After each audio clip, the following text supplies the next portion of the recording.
All right, y'all. We give praise, esteem, and honor to the living Elohim in the name of Yahushua HaMashiach this day. We'll pick this up in John chapter 5, verse 39. Search the scriptures, for in them you think you have eternal life, and there they was testify of me. And you will not come to me that you might have life. I receive not honor from men, but I know you, that you have not the love of Elohim in you. I come by Abba's name, and you receive me not. If another shall come in his own name, him you will receive. How can you believe which receive honor one from another, and not the honor that comes from Elohim only? Do not think that I will accuse you to Abba. There's one that accused you, even Moses, to whom you trust.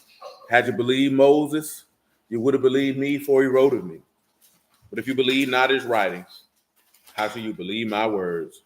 All esteem and praise to Abba and Shamayim in the name of Yahushua HaMashiach. Bless, Brother Van. Bless, man. Shalom, Brother Marcus, man. So let's get this thing started. 1 Corinthians chapter 7, man, verse 18, man. You know what I'm saying? And we get this party started. Is any man called being circumcised? Let him not become uncircumcised. Is any called an uncircumcision? Let him not be circumcised. Circumcision is nothing, and uncircumcision is nothing, but the keeping of the commandments of Elohim. Let every man abide in the same calling wherein he was called. And you being a servant, care not for it. But if you may be made free, use rather. For he that is called in the Lord a servant is the Lord's free man. Likewise, he that is called free is a Mashiach servant. You are bought with a price. Be you not the servants of men. Shalom, Brother Nate, man. So, yeah, man. We'll get this thing rolling, right? I know we was in Colossians 2 at the conclusion on Wednesday. Let's swing over there, man. We got something extra to add on the Godhead, man. Amen, brother. Amen. Definitely. That's the whole purpose of standing in the faith, what brother just said, man. So you can be steadfast against the accuser of the brethren. Because that's all Satan do is in heaven all day is accuse. You know, I've been telling y'all that for years, man. He just sit in heaven and say, I bet if you put this person in this situation, they'll do this. Well, you got to let him be shown to be the liar that he is. You know what I'm talking about? Yeah, man. We're going to go to Colossians 2:1, though. He said, for I would that you know what great conflict I have for you and them at Laodicea, and as many as have not seen my face in the flesh, that their hearts may be comforted, being knit together in love unto all the riches of the full assurance of understanding, to the acknowledgement of the mystery of Elohim, of Abba, and of Mashiach. Come to Proverbs 8, since he's talking about them full riches, man.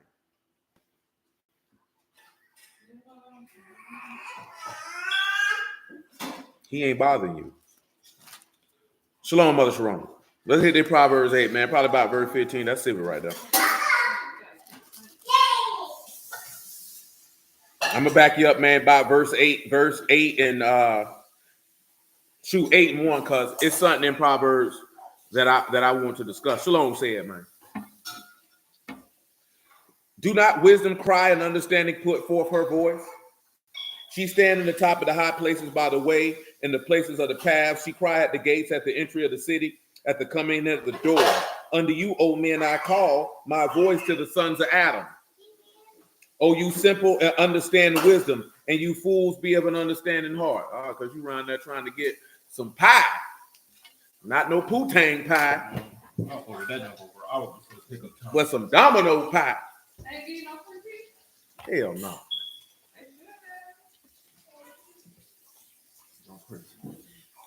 Look for nigga Jigaboo, get up out of here. Look here, Jigaboo, get up out of here.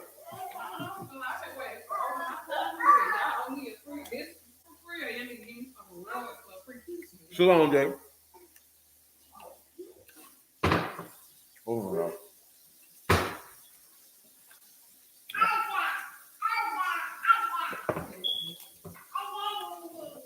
He said, oh, you simple. This is verse 5, by the way. Understand wisdom, you fools. Be you of an understanding heart. Hear, for I will speak of excellent things, and the opening of my lips, right things. And boy say, am I right, I say. Boy, that's funny, man. Listen, I just want you to hear what are excellent things, because that's what we're going to be discussing. And When you're talking about excellent things, y'all, it's Neged, Noon, Gamal, and Dalet. And you know what it means? Leader, ruler, captain, prince, overseer, princely things. So listen, pause. Look at the beauty of that. Did y'all pick that up? Did you pick that up, Boo? Did y'all catch that? It says that when wisdom speak, it will speak of excellent things. It say it will speak of the Neged or the prince or the leader. Now let's go back and look at John 14 to see what that says. So this is just another evidence that you see that wisdom is not a woman, but wisdom is evidence of what? The Ruach HaKodesh. You know what I'm talking about? And it told you in 1 Corinthians 1 and 30 that Mashiach was made under you what? Wisdom. So let's look at those three instances in John chapter 14, because that's just how it is and what it is and what it's going to be this evening. Let Yahuwah be esteemed. John 14, Sibby, give me verse 25. Let's let me know when you're trying to shoot, man. Yeah.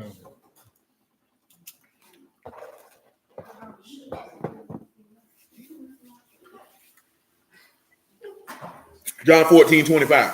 So these things have I spoken unto you, being present with you. That's right.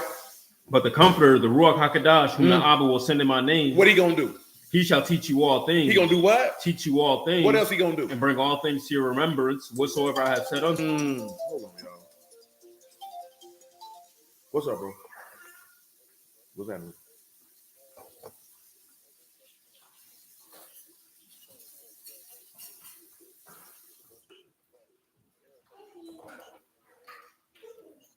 That's okay.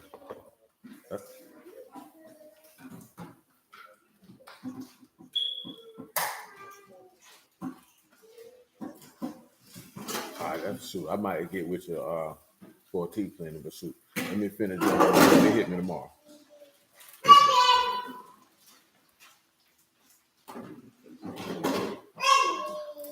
All right, y'all. Man, that was my little homie, man. Y'all get them likes up, by the way.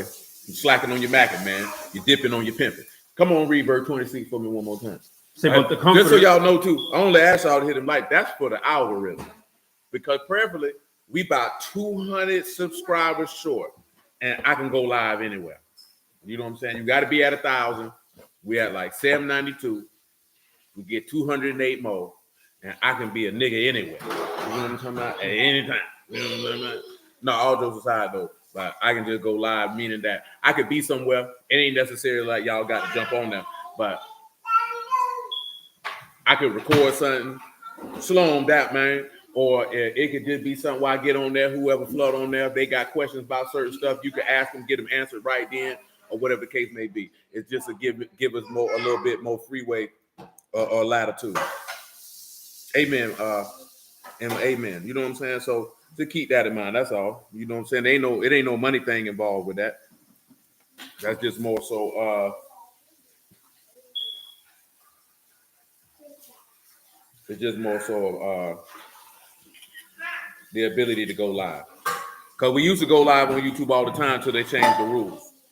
You know what I'm saying? And made it you had to have 1,000 subscribers. There was at one point, there was no subscriber threshold. And but I understand why they did it. It was to stop people from the ability of being the ability to go live on your phone. So it stopped people the ability just to go live doing stupid stuff. Because you can go live on your laptop at any time. It's really to go live on your phone. You know what I'm saying? You can't go live on your phone under 1,000. Go ahead, read verse 26. Say, but the Comforter, the Ruach HaKodesh, whom the Abba will send in my name, shall teach you all things, and bring all things to your remembrance, whatsoever I have said unto you. Shalom, I leave with you. That's my good shalom, right there. Give John 15 and 13. I said 15 and 13. It's 15:26. But when the Comforter is come, whom I will send unto you from the Abba, the Ruach of truth, which receive from the Abba, he shall testify of me. He'll do what? Testify of Didn't me. it just tell you wisdom will speak of the prince, the ruler, the chief?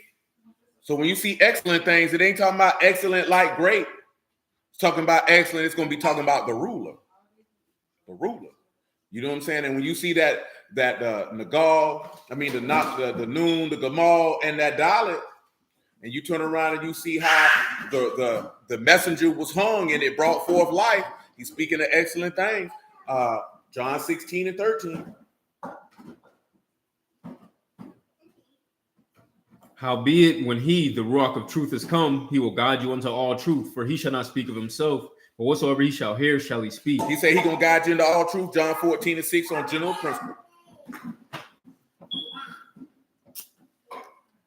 Yahushua said unto him, I am the way, the truth, and the life. No man can come unto the Abba but by me.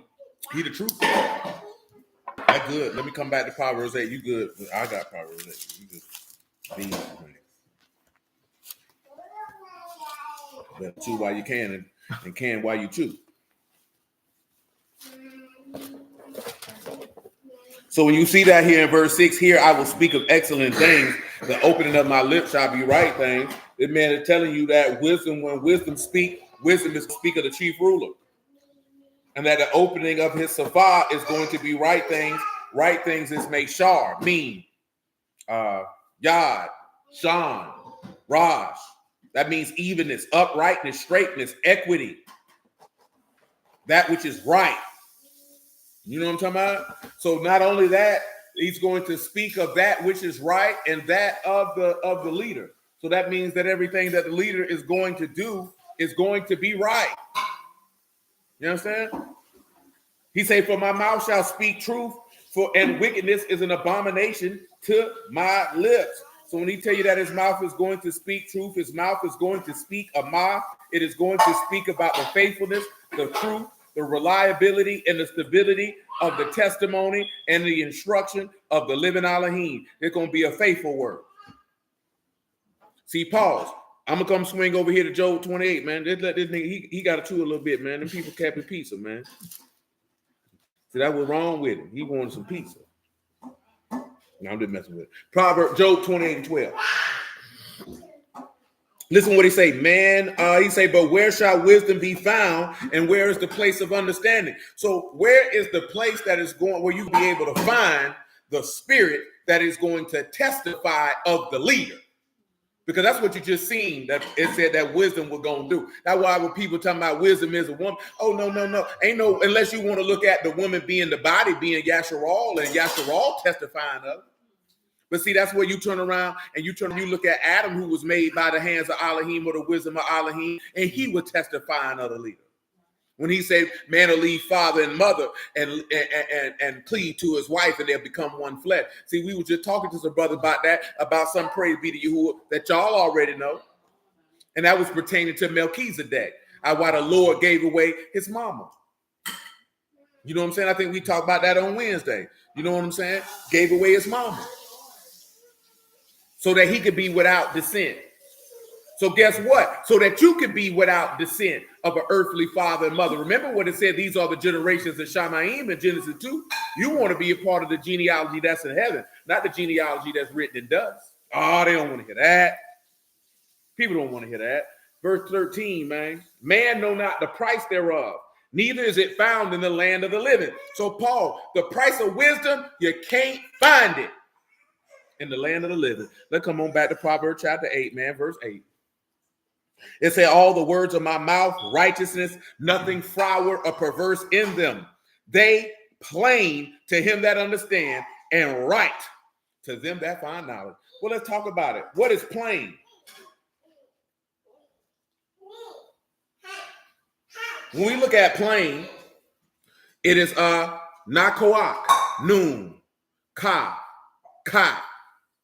straightforward, equitable, correct, integrity, plain, right, straightness to be in front of. Give me John 14:15, man. That's what he say his word's going to be, man. Plain. To them that what? Understand. So if you don't understand, it's not going to be right in front of you, and it's not going to be plain. Come on with it. If you love me, keep my commandments. Listen. And I'll pray the Abba, and he shall give you another comforter. And what it's going to do? That he may abide with you forever. He's going to do what with you? Abide with you forever. What else going to happen? The Ruach of truth, whom the world cannot receive. Why I can't get it? Because it see him not, neither know him. Why? But you know him, for he dwell with you and shall be in you. Remember what he told you now. The word ain't in heaven, nor under the ground, but it's in your heart. This is the word of faith for which we preach. Now, we just read those verses in John where he tell you that spirit we're going to testify to you. Now, give me Luke 24:44, man, and make it plain. Make it plain. And he said unto them, these the words which I spake unto you while I was yet with you. While I was with you. That all things must be fulfilled, which were written in the law of Moses. And in the what? The prophets. And in the what? And the Psalms. Doing what? Concerning me. And what he did. Then opened he their understanding. That they might what? Understand the scriptures. Oh my goodness. He said, man, he opened their understanding and they might understand the scriptures. That means his words is plain to them that understand. See, we're plain to them. See, once he rose from the dead, matter of fact, back me up a little bit. Go about verse 30, same chapter. Listen what it said. And it came to pass as he sat at meat with them, he took bread and baruch and brake and gave to them. And what they said? And their eyes were open and they knew him. Their eyes were what? Open and they knew him. Pause. You see the reverse of what happened in the garden. Mm-hmm. See, when their eyes were open, they knew that they were what? Naked. They knew that they were naked. Their sin was exposed. You got to remember, Mashiach is what? He walking around, he sit down with them, hit them off with a word. You see how the difference between they ate from the tree of life versus if you eat from the tree of knowledge of good and evil. See, when you would have sat, if they would have sat down and ate from the tree of life, their eyes would have been open and they would have knew God. You see the difference when you eat from the tree of life now your eyes open and you know who? You know God. Shalom, Brother Marvin, man. You see that? Do you understand that? Praise be to you. Hold on, man. It was something in my mind. Let me slow my mind down for a second. Oh, yeah. Psalms 119, man. Tell me what verse 8 says. Please stop. After that, Hebrews 10 and 1, man. You know what I'm saying? If I'm moving too fast, let me know, man, if you ain't picking up what we're putting down, man. But we ain't wasting no time. We moving around. It said, I will keep your statutes, or forsake me not utterly. Wherewithal shall a young man cleanse his ways by taking heed according to your word. Tell me what verse 18 say. I might have to remember. That ain't what I want.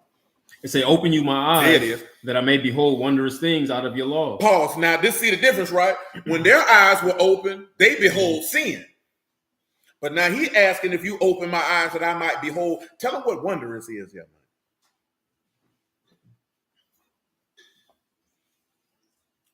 That's Palah. That means something great, right? Extraordinary. Marvelous, wonderful, extraordinary.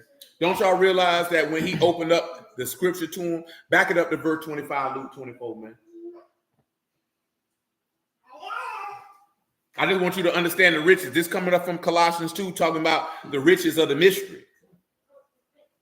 Come on with it. Then he said unto them, O fools and slow of heart to believe all that the prophets have spoken. Ought not Mashiach to have suffered these things and to enter into his esteem? And what he said. And beginning at Moses and all the prophets, he expounded unto them in all the scriptures the things concerning himself. So once he did that, that's how their eyes were open to behold wondrous things out of his law. And then they knew him. See, that's the difference. Now, he'll read the Hebrew 10 and 1, man, and listen to this here, man.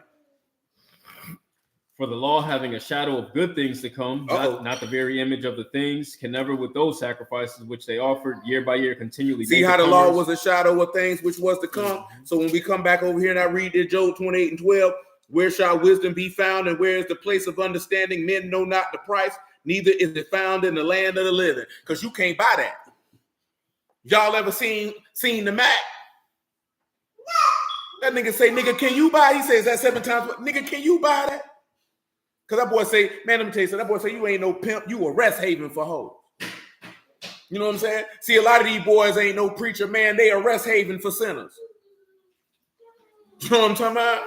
Yeah, man, that's just what it is, man. A lot of these boys, man, they ain't no preacher, man. They a rest haven for sinners, man. They just sit back, the sinners sit. Remember, he told you that there, man. In Jeremiah 23, you strengthen the hand of evildoers, that none return from the evil of his doing. He told you that in Lamentations of Jeremiah, man. They ain't found out the means of your banishment. Yeah, boy, these boys ain't no preachers, man. They're a rest haven, man, for sinners. Why would a sinner want to be in a place where he can rest in his sin? Because he ain't never got to repent. He ain't never got to change. His behavior can remain the same. You know what I'm talking about? And guess what? You're going to get that fire and brimstone rain right on your doggone dome, nigga. Because you going to hell. You know what I'm talking about? If ain't nobody told you. That's where you're going. Yeah, man, that's how that works. Come on back, man. Where you was at? Luke 24. Yeah, we good in Luke 24. You know what I'm talking about? I'm going to come back to Job 8, man. I'm going to read verse 9 one more time. So they plain to him that have understanding, right to them that find knowledge. Let's talk about right. What that boy say? Am I right, I say? That nigga, that funny. Right, yashar, straight, upright. Just, fitting, proper. And when you find knowledge, you find it da. That's the knowledge of God. Perception, understanding, and wisdom. Verse 10, Proverbs 8. Receive my instruction, not silver, knowledge rather than choice gold. That man said you ought to take his correction than silver. You need to take his musar before you take some money. And you need to get that doth again before you get choice gold. Remember, he said man can't find the price thereof of wisdom because you can't put no price on it. Remember what Peter told Buddy when he tried to buy the Ruach? He said, man, may your money and your wicked behind perish together, thinking that the gift of God could be purchased with money. That's why that man said, man, where your heart is, your treasures will be also. Is your treasure on earth or is your treasure in heaven? Shalom, bro. That's the real conversation. That's why that man told you that. Let me tell you, man, I told y'all this the other day, man. I done told a few more brothers this on this Clubhouse app, man. You can't study your way into the riches of God, bro. He got to give you that. He got to give you that. You know what I'm talking about? Look at one of the key things. Shalom, brother Ellis, man. Look at the key thing this man just said. Receive my instruction. How many people would take the chastisement of God before they took some silver? How many people would take the knowledge of God before you took some gold? I did with talking to this dude in that Lapid group. I put that video in the group chat, man, where that white dude said he got blackballed for 2 years because he wouldn't kiss another woman on screen other than his wife. And the dude said, man, that man, that's crazy. I said, how he crazy, man? I said, man, if you compromise what you stand for as a man, you a buster. And he went to his wife was tripping. I said, that man never said his wife was tripping. See, this is a problem with a lot of dudes. I'm trying to put my family in a position to win. Man, bump all that excuses that niggas make to compromise your values, your standard, and your manhood for some goddamn money that ain't even worth nothing. So I don't even make no common sense. I'm only mentioning that because it's not that necessarily that I'm sitting here saying this man a sinner if he kissed a woman on screen. What I'm telling you is that white man was an exemplary example of manhood because he said, this is a boundary that I'm not going to cross. Nobody came to me and said, you shouldn't kiss another woman on screen and you got a wife. He said, that's the value that I live by. I'm not going to do that. So I don't care how much money you offering me. I'm not doing that. And I'm not going to use, I want to put my family in a better financial situation as an excuse to compromise that which I don't stand for. That's what a man is supposed to do. You don't compromise what you stand for and use taking care of your family as an excuse. You're really a weak man when you do that. You're trying to push the buck off on your family. You know what I'm talking about? Nobody want to hear that. Just say you want to spread your booty hole open. Don't try to put that on them. Of course, that's figuratively in this situation and not literally. Because you're ready to hold yourself out. You never compromise your ideals and your values for money. Ever. Under no circumstance. Because it's not worth it. The money's temporary. Niggas always worry about money. You're going to have money and you're going to go to hell. And when I say that, I'm talking about the grave and that money ain't coming with you. Then you're going to wake up and you're going to go to hell again and it certainly ain't going to be there with you. You know what I'm talking about? So you have to be better than that as a man. Sometimes as a man, you got to sit back and be like, do you even stand for something? That's all the time. I'll put my kid.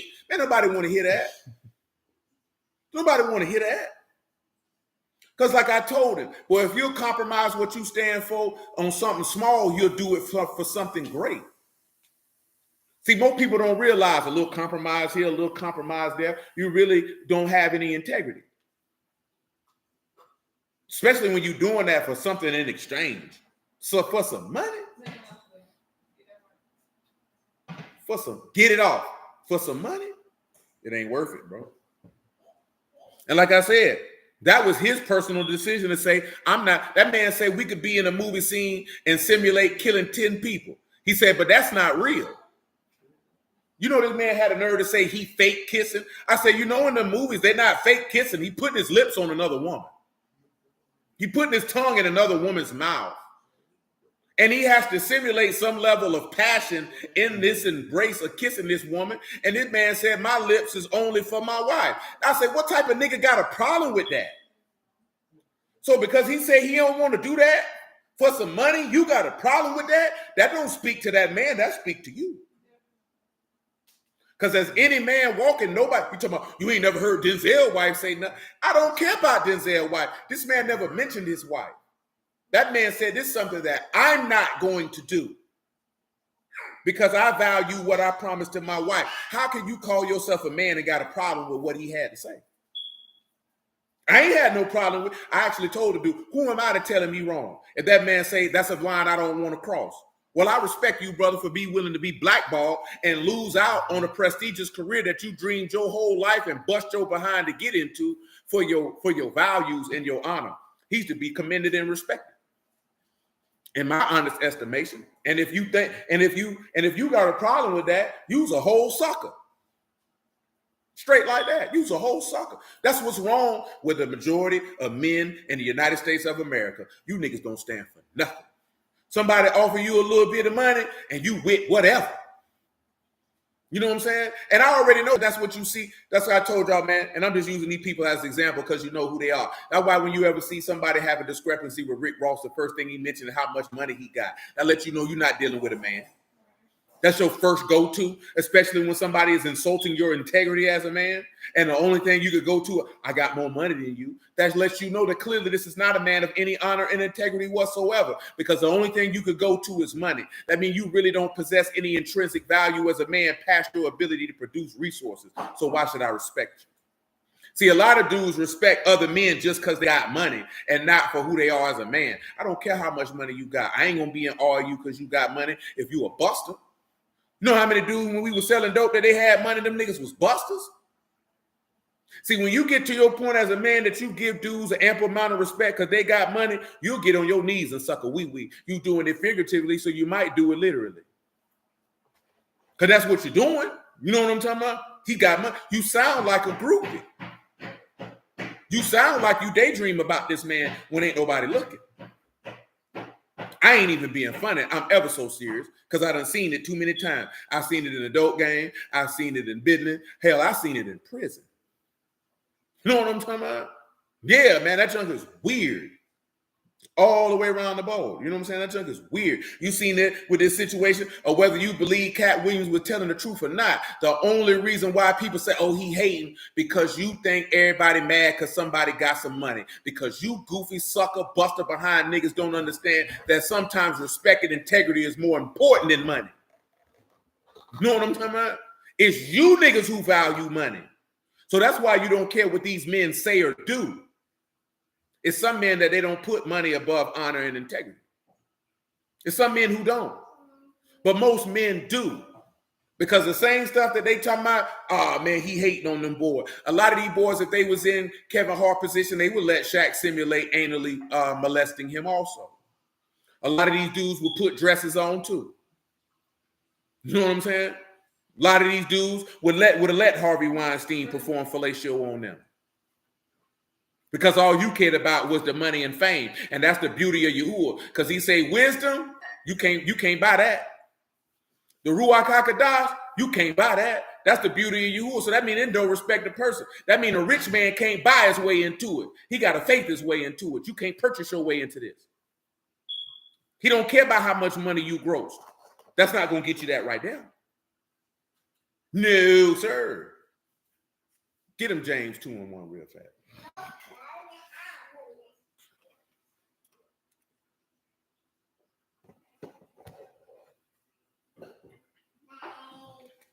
Say, my brethren, have not the faith of our master Yahushua HaMashiach of esteem with respect to persons. Mm-hmm. For if there come unto your assembly a man with a gold ring and goodly apparel, and there come in also a poor man in vile raiment, and you have respect to him that wear the gay clothing, and say unto him, sit you here in a good place, and say to the poor, stand you there, or sit here under my footstool, are you not then partial in yourselves, and are become judges of evil thoughts? Listen. Hearken, my beloved brethren. Do what? Hearken, my beloved brethren. Why, James? Have not Elohim chosen the poor of this world, rich in faith? Rich in what? Rich in faith. Rich in what? In faith. Okay. And heirs of the kingdom which he hath promised to them that love him. But you have despised the poor. Mm-hmm. Do not rich men approach you and draw you before the judgment seats? Not good. He's saying rich in faith. So now you got to ask yourself, when it come down to faith, what's your monetary value then? Because there's some people you poor in faith. Some middle class. Some are rich. Which one are you? Only you can answer that. You know what I'm talking about? I can't answer that for you. Listen, let's come on back to Proverbs 8, man. I'm going to read verse 10 one more time. Receive my instruction and not silver, knowledge rather than choice gold, for wisdom better than rubies, and all things that may be desired are not to be compared to it. Guess what? He said ruby is a precious stone. I'm going to tell you something. I first ran across this verse listening to a Killer Priest song in 1997. You know what I'm talking about? I forgot how I was able to ascertain it came from Proverbs 8 and 11. You know what I'm saying?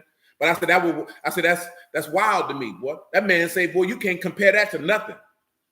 Ain't no amount of money you could come up with that can surpass Coke Mop or Sakal. You can't put no price on that. He said nothing that you can desire should be compared to it. And of course, we know that Yahushua has been made unto us wisdom. So that man said you can't put no price on the Lord. And ain't nothing that you can desire that you should even compare to him. Get me what that is, man. What that is, Matthew 10. That ain't Matthew 10. I think that's Matthew 6. Let me see. Back up a little bit. Make sure I ain't got you on the wild goose chase. No, it ain't Matthew 6. Yeah, it is. I was right the first time. Matthew chapter 6, verse 19. Listen to it. Lay not up for yourselves treasures upon earth, where moth and rust do corrupt, and where thieves break through and steal. But lay up for yourselves treasure in Shamaim, where neither moth nor rust do lay corrupt. Treasures up where? In Shamaim, where neither moth nor rust do corrupt, and where thieves do not break through nor steal. For where your treasure is, there will your heart be also. Where your what? Where your treasure is, there will your heart be also. Listen. The light of the body is the eye. If your eye therefore be single, your whole body shall be full of light.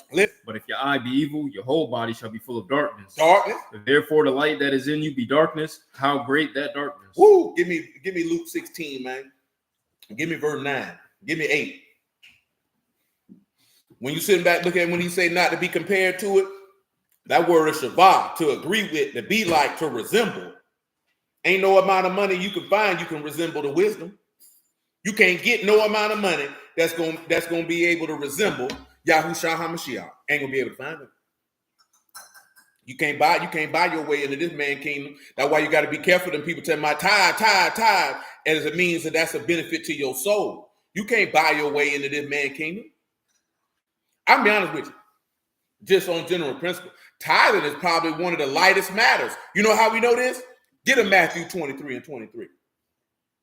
That's a light matter compared to the things that we toss to the side. I'm only saying that because I seen the video earlier this week, I should say. God bless Brother Smoke. Where Jamal Bryant tried to use Cat Williams' statement that said if he go do a show in the city and he make 100 racks, then he tied 10% to the homeless population in whatever city he go to. And this nigga tried to use this as a means to convince the people to tithe. You sweet booty faggot, you.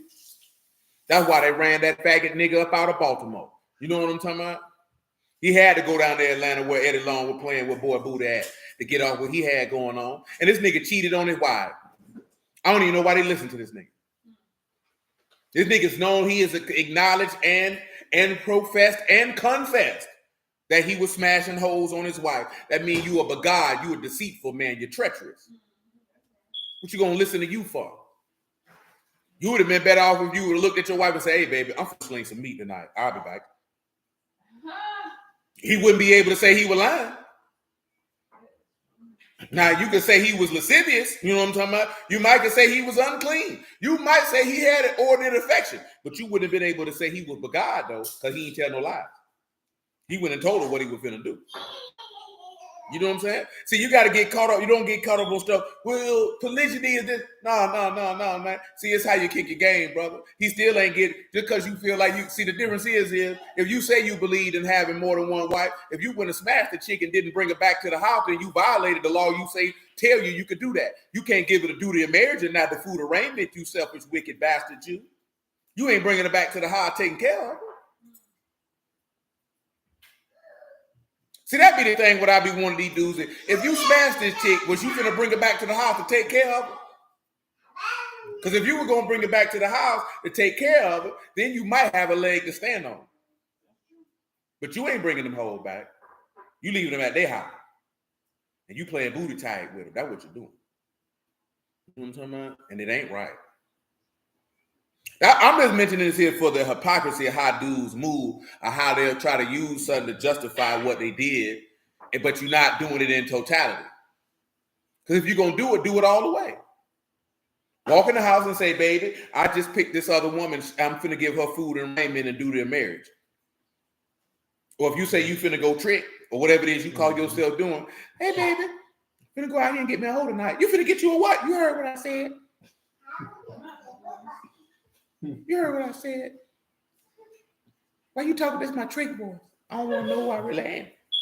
They can see you. I don't care. Come on.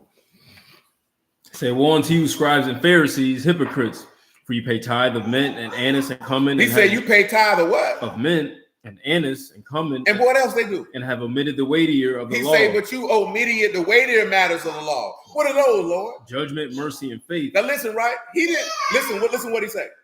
These ought you have to done, and not to leave the other undone. You know what I'm saying? He said you ought to have did this. He said, and he ain't telling them that they should have did that. He was saying that's right. But the things that really, tell them what weightier is that what really matters, you ain't did that, but you boasted in doing this because you thought that you could pay your way. That's Baruch, that's heavy in weight.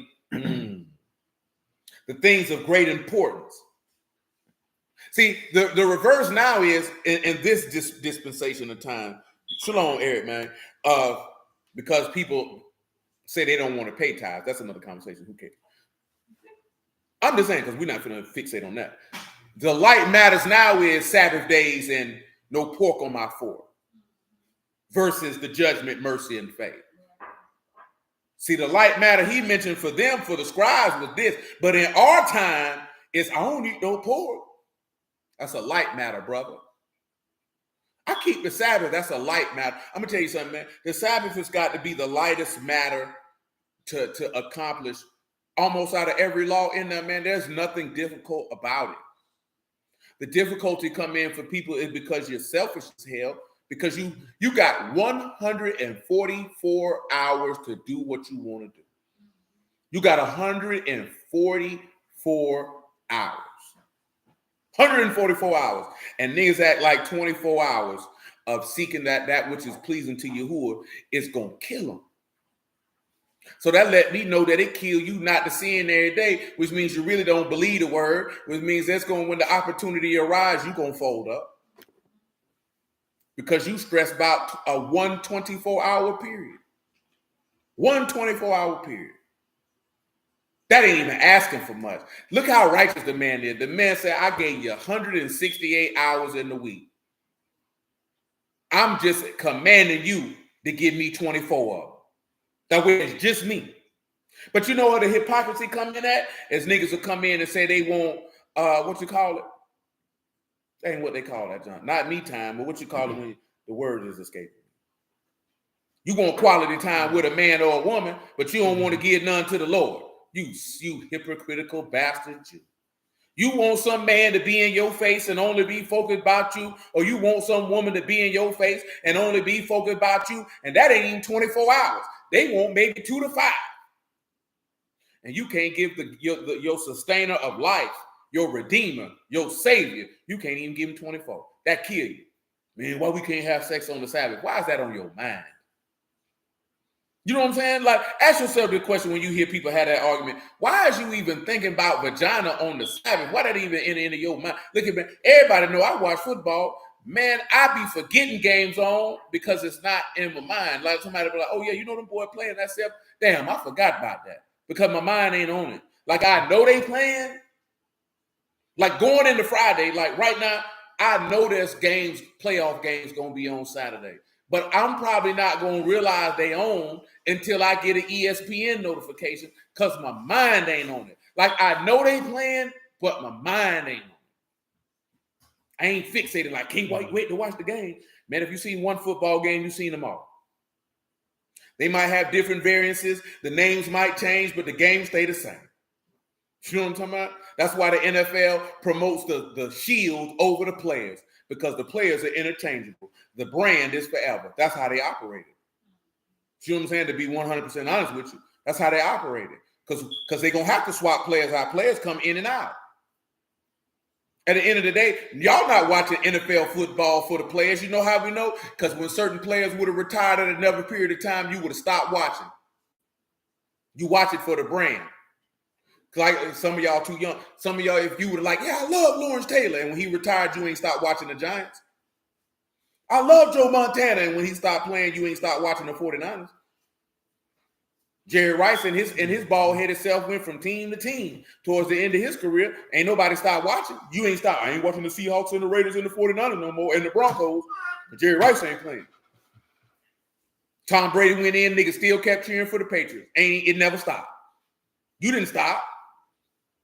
Because it was never about them. It was about the name and the color of that jersey, not the player. You know what I'm talking about? See, we don't like to deal with that stuff because we be like, damn, are we really that vain? Yes, we are. Are we really that shallow? Yes, we are. I definitely didn't see niggas stop watching the NBA when Michael Jordan retired. When Kobe left, you niggas kept watching. And when LeBron leave, you niggas gonna keep on watching and you gonna cheer for another nigga. And you gonna argue about how great another nigga is. I'm not telling that what happened. That's what happens every time. You're gonna argue who's the next niggas be talking about who's the next LeBron while that nigga still playing. Man, when I was young, it was 4-5 Jordans coming. I remember they called Harold Miner Baby Jordan. They were looking for his replacement then because they always looking for the next person who they can market to you. That's all. You got to know the game, man. Then you won't be emotionally invested like that and be looking like them people when you be watching the game when they team lose and they look like they just hit a crack or somebody died. It's just a goddamn game. I'm talking about niggas just so mad the Jaguars lost. I'm like, yeah, you know, you pissed off in the moment. Damn. And then life go on. I don't give a damn. I ain't got nothing invested. I bet you Shah Khan ain't mad. You know why? Because he made some money. He might be upset, but he was like, well, shoot, he made some money.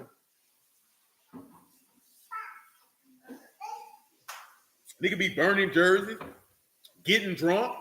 Somebody just got killed at the Dolphin Stadium. Now, I don't know if that was behind the game.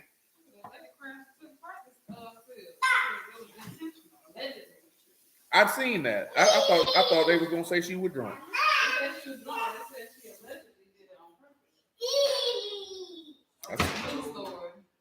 Yeah, somebody got killed after that Bills-Dolphins game last week, man. But I don't know if that was behind the game. They say they got in an argument. That's why I be telling y'all to leave people alone. Because he sold out to the wrong person, and that nigga opened his chest up about a football game. Bro, I'm not getting into an argument with no nigga about no football game, bro. I ain't got nothing invested. I didn't play. I didn't take a hit. None of that. Absolutely not. They did advertise Andrew Wiggins to be next LeBron because they want you to idolize and worship the next person so they can sell you more tickets, more jerseys, more t-shirts, all that. You say someone drove. Yeah, that's what D just said. Somebody drove. She said they did that. They alleged that lady did that on purpose. They spent a lot of money on that practice field too. Yeah. And I think Shah Khan paid for that out of his pocket. I can say that for the Cowboys Stadium, Jerry Jones paid for that out of his pocket. He ain't even take no money from the city or the state. He dropped them $2 billion out of his pocket. I mean, a lot of the owners only say that because you got to, if you know about the type of thing, man. They usually try to get municipal bonds and things of that nature. They try to get the city to put up the bread because the owner don't want to put up the bread, but they want all the revenue from the stadium once it's built.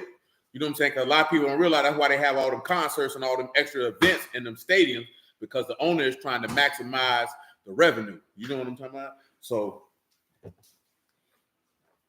and they have leases with the city. I don't know how much they'll pay a city for the particular lease. You know what I'm saying? But that's why the A's are moving to Vegas. That's why the Raiders moved to Vegas. You know what I'm saying? Because them people was like, nah, nigga, you gonna have to put up some bread too. And all it is uber rich people trying to make sure that they stay rich. And I'm not gonna say they exploiting taxpayers because I'm gonna be honest with you. These people got plenty tax money. And they got plenty tax money because of the simple fact is because the United States Treasury keep printing money. And as long as you can keep printing money, then guess what? You got money. It might be worthless money. It might be fiat currency. But you still got money because you could make it at your leisure. You know what I'm saying? But that's another conversation. Let's move on and read this Luke 16 and 8.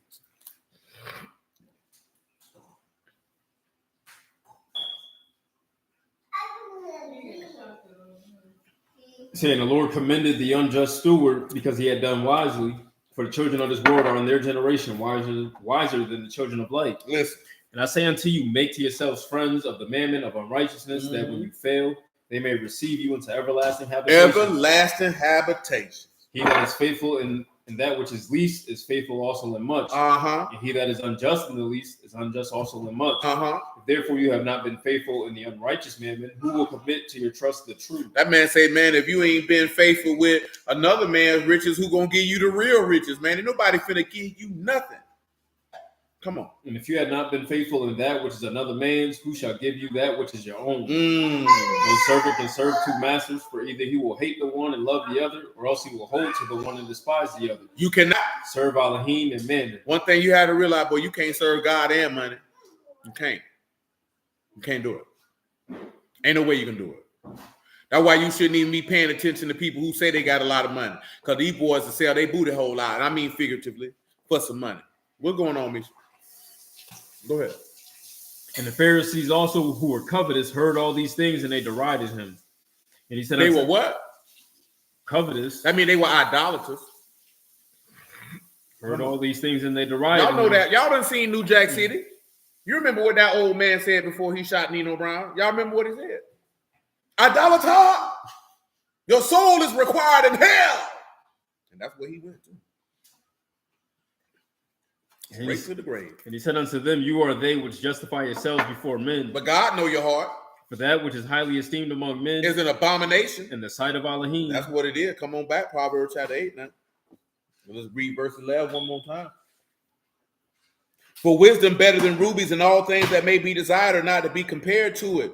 Our wisdom dwell with prudence and find out knowledge of witty inventions. The fear of Yahuwah to hate evil, pride, arrogancy, and the evil way, and the froward mouth do I hate. Counsel, mind, sound wisdom, understanding, I have strength. By me kings reigned and princes decree justice. By me princes rule and nobles all the judges of the earth. I love them that love me, and those that seek me early shall find me. Riches and honor with me, durable riches and righteousness.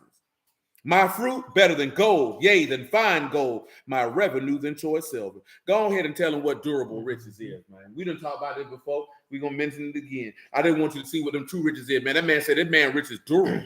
Durable is a thought that's handed forward, advanced, enduring, durable, valuable, eminent, surpassing. This is valuable and surpasses anything that you can have. That's what Yahuwah's riches is, man. Go ahead and tell a man about that. His revenue better than choice silver, man. That man say his pere. That man say what the word produce, what wisdom produce is better than gold. Revenues to buah, that's produce, product, revenue. He say, man, what he produced and what you can get from serving him is better than money. It's better. We don't consider. Let's come back to Colossians 2.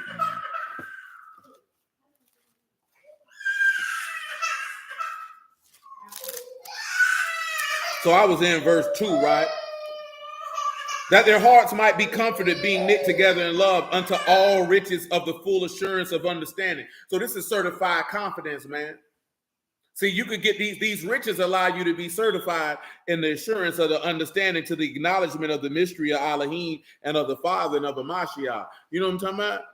We talked about that mystery on Wednesday. That's right. Amen. It's the best product in the world. You know what I'm talking about? What his word will produce, money can't produce. In whom are hid all the treasures of wisdom and knowledge. Tell them what treasures is right now, man, in the Greek, man. We just read what lay up your treasures in heaven, right? He say, man, all the treasures of wisdom and knowledge is hid in the mystery of God. It's forth is the testimony of Yahushua HaMashiach. What does that even mean? That's thesaurus. That's the place in which good and precious things are collected and laid up. They say that's the place where good and precious things are laid up. A treasury, a storehouse, a repository. Things laid up in a treasury. Treasure or wealth. Give me Luke chapter 12, man, verse 30.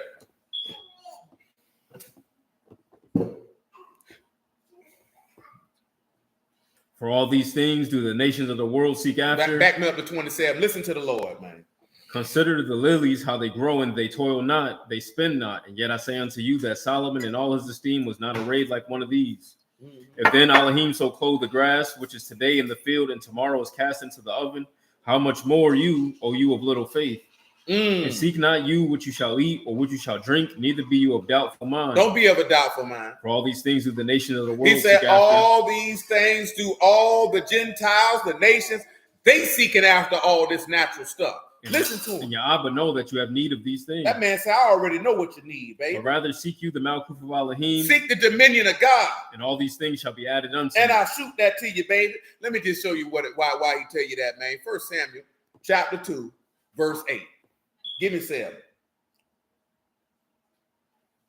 Yahuwah make poor and make rich. Yahuwah do what? Make poor and make rich. Oh, man. He bring low and lift up. He raised up the poor out of the dust. He lift up the beggar from the dunghill. Lift up the beggar from the what? From the dunghill. And sit him where? Among princes. Okay. And to make them inherit the throne of esteem. He said Yahuwah make rich and who? And poor. I mean, that's why he tell you don't need to be concerned. Read that verse in Luke one more time, man.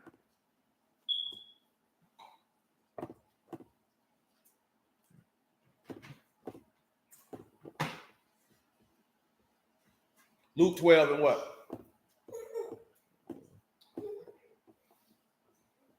Dookie booty. Dookie booty boo.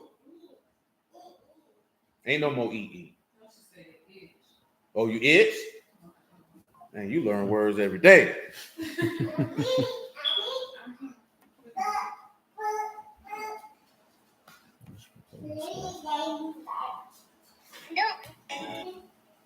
Come on with it.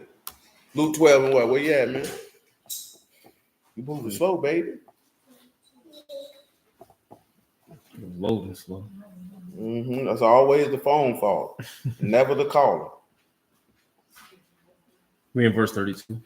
Come on, 12 and 32. Say, fear not, little flock, for it is your Abba's good pleasure to give you the Malkuth. Sell that you have and give alms. Provide yourself That bags. man say, fear not, because it's your father's pleasure to do what? Give you the Malkuth. Come on, that man, that's what he want. He want to give you them riches, man. Come on. Sell that you have and give alms. Provide yourself bags which wax not old. A treasure in Shamaim that fail not. A treasure in Shamaim that what? Fail not. That what? Fail not. Didn't that man just tell you that in him hid are all the treasures of wisdom and knowledge? That's where you supposed to store it up at. It ain't going to fail. How we know it ain't going to fail? Because the word of Elohim don't fail. Let's come on back to Colossians chapter 2, man. Verse 4. What's wrong with you? And this I say, lest any man should beguile you with enticing words. For though I be absent in the flesh, yet I am with you in the Ruach, joining and beholding your order in the steadfastness of your faith in the Mashiach. As you have therefore received Mashiach Yahushua the Lord, walk you in him, rooted and built up in him, established in the faith, as you have been taught, abounding therein with thanksgiving. Beware lest any man spoil you through philosophy and vain deceit and the tradition of men and the rudiments of the world, and not after Hamashiach. For in him dwell all the fullness of the Godhead bodily, and you are complete in him. So you're perfect in him, which is the head of all principality and power. Tell them what principality is, man. See, that's what you're supposed to realize with Adam, is that Eve was complete in Adam because he was the head of all principality and power. Because we just seen somebody else calling Adam a simp. That's saying all this other goofy stuff that people like to say. Go ahead, man. Okay, that's the beginning, the origin, the person or thing that commences, the first person or thing in a series, the leader. So you heard that? So principality means he's the leader. Give him that definition of principality one more time. I take us right back to wisdom being the excellent things being the chief again. I don't. The beginning, the corner, the magistrate, power, principality, principle, rule. Listen, this is the thing, right? And let's just go back to the thing that we were talking about before. Well, not before. You don't necessarily have to know no Hebrew or Greek to be able to ascertain certain things. Now, you should be able, because we have understanding of the testimony of Mashiach, that without even seeing principality and by definition, that you should have known that this was going to take you back to Adam. Because he was the first. He had rule. He had the magistracy. See how that go back to us dealing with the word was made flesh, and he was the word that was made flesh, and he had dominion over all the earth, over all the animals. He had dominion over the garden. See, a lot of people talking about, see, they only got dominion over the wife because they sinned. He already had dominion over Eve before she was created. That's how simple people is, man. He already had dominion over her. It didn't say that just that he would rule over her. It said her desire would be to him. See, if they would have ate from the tree of life, her desire would have been to Yahuwah. But he still ruled over her. And if you don't believe it, let's go look at Genesis 1:26 and let the law tell it to you.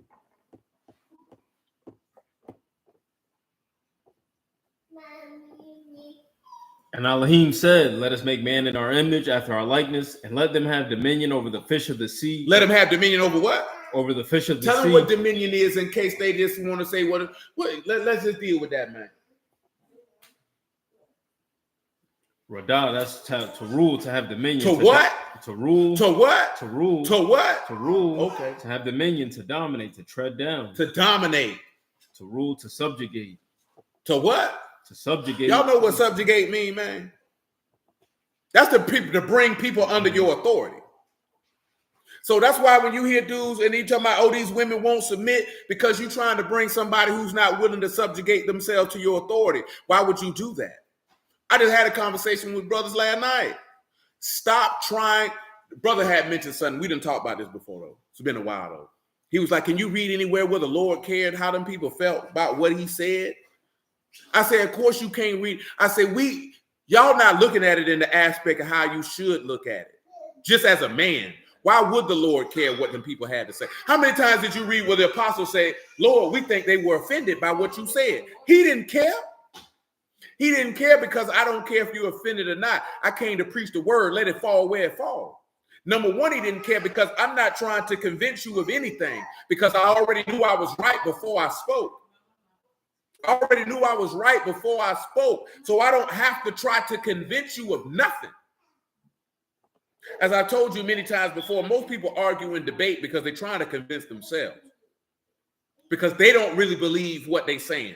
So they feel like if they can convince you, it will validate that they should believe what it is that they're saying. Amen, man. You know what I'm talking about? But just in case you don't know what I'm talking about, go ahead and read John 12:44 so you can see why the Lord ain't feel like arguing with these niggas. You remember, if you from Jacksonville, you know what Lil Duval said he wasn't finna do.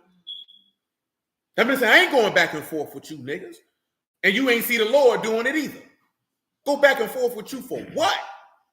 He finna tell you why he ain't go back and forth with you. John 12:43. Listen to the Lord. For they love the praise of men more than the praise of Elohim. That's what a lot of niggas problem is right there, man. Come on with it. Yahushua cried and said, he that believe on me, believe not on me, but on him that what? That sent me. Okay, listen to him. And he that see me, see him that sent me. What else? I am come a light into the world, that whosoever believe on me should not abide in darkness. Never died in death. And if any man hear my words and believe not, I judge him not. He said, I don't judge. For I came not to judge the world, but to save the world. I came to save. He that reject me and receive not my words have one that judge him. The word that I have spoken, the same shall judge him in the last day. In the last day.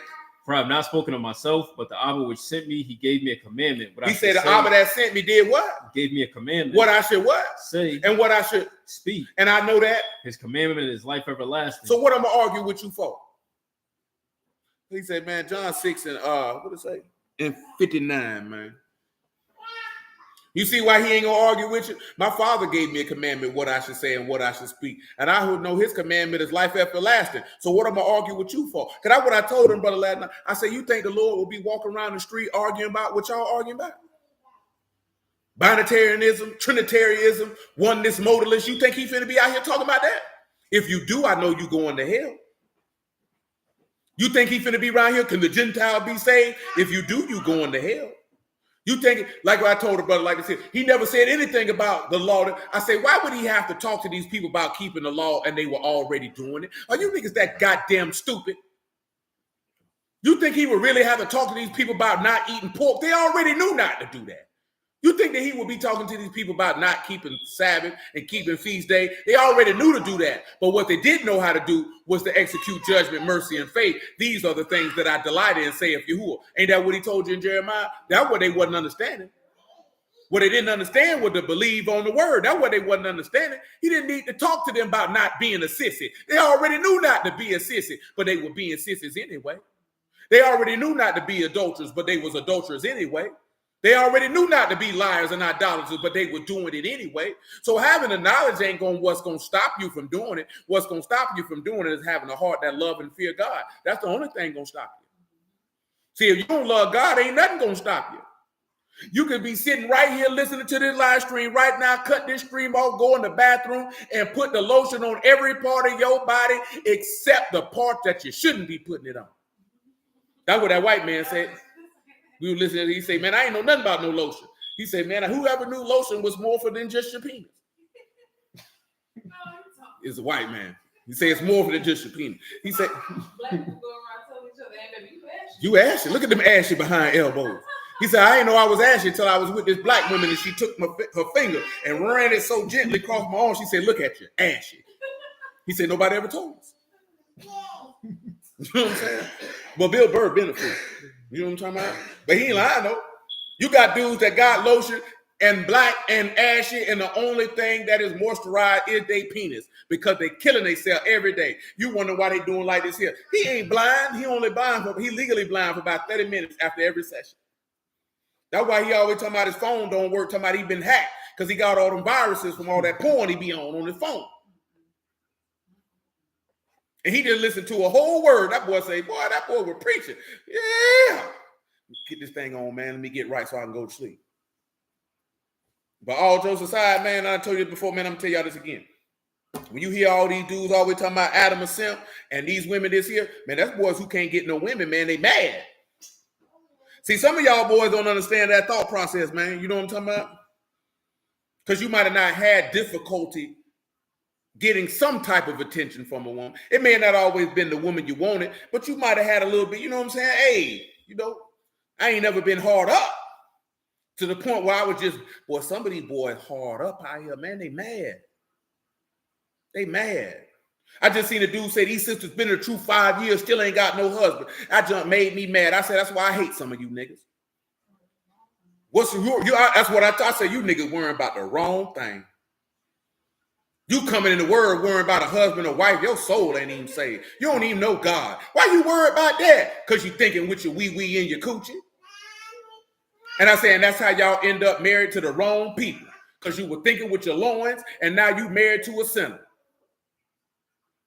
But man, look here. That boy said that's the only thing that don't, hey, that's what he said now. He said that's the only thing on you look new. That's the only thing you've been moisturizing. You ain't moisturized nothing else. Man, I seen what man my homeboy says talking about real men only put on their clothes and then lotion the part that's exposed. Lies you tell. I don't know, lies you tell. Nigga, that junk ain't cool to be walking around here, your arms and your kneecaps on down, moisturized, and the rest of your body dries into Sahara Desert. Well, you got to love yourself better than that, man. Ain't nothing gay about putting lotion on your whole body, man. Your skin is crying for help, and you ignoring it. Man, some of you niggas skin so dry, man, you put some lotion on there, man, your skin gonna sound like a nigga who drunk some cold water on a hot summer day. You just gonna hear, you be like, somebody in here drinking something? That was your back.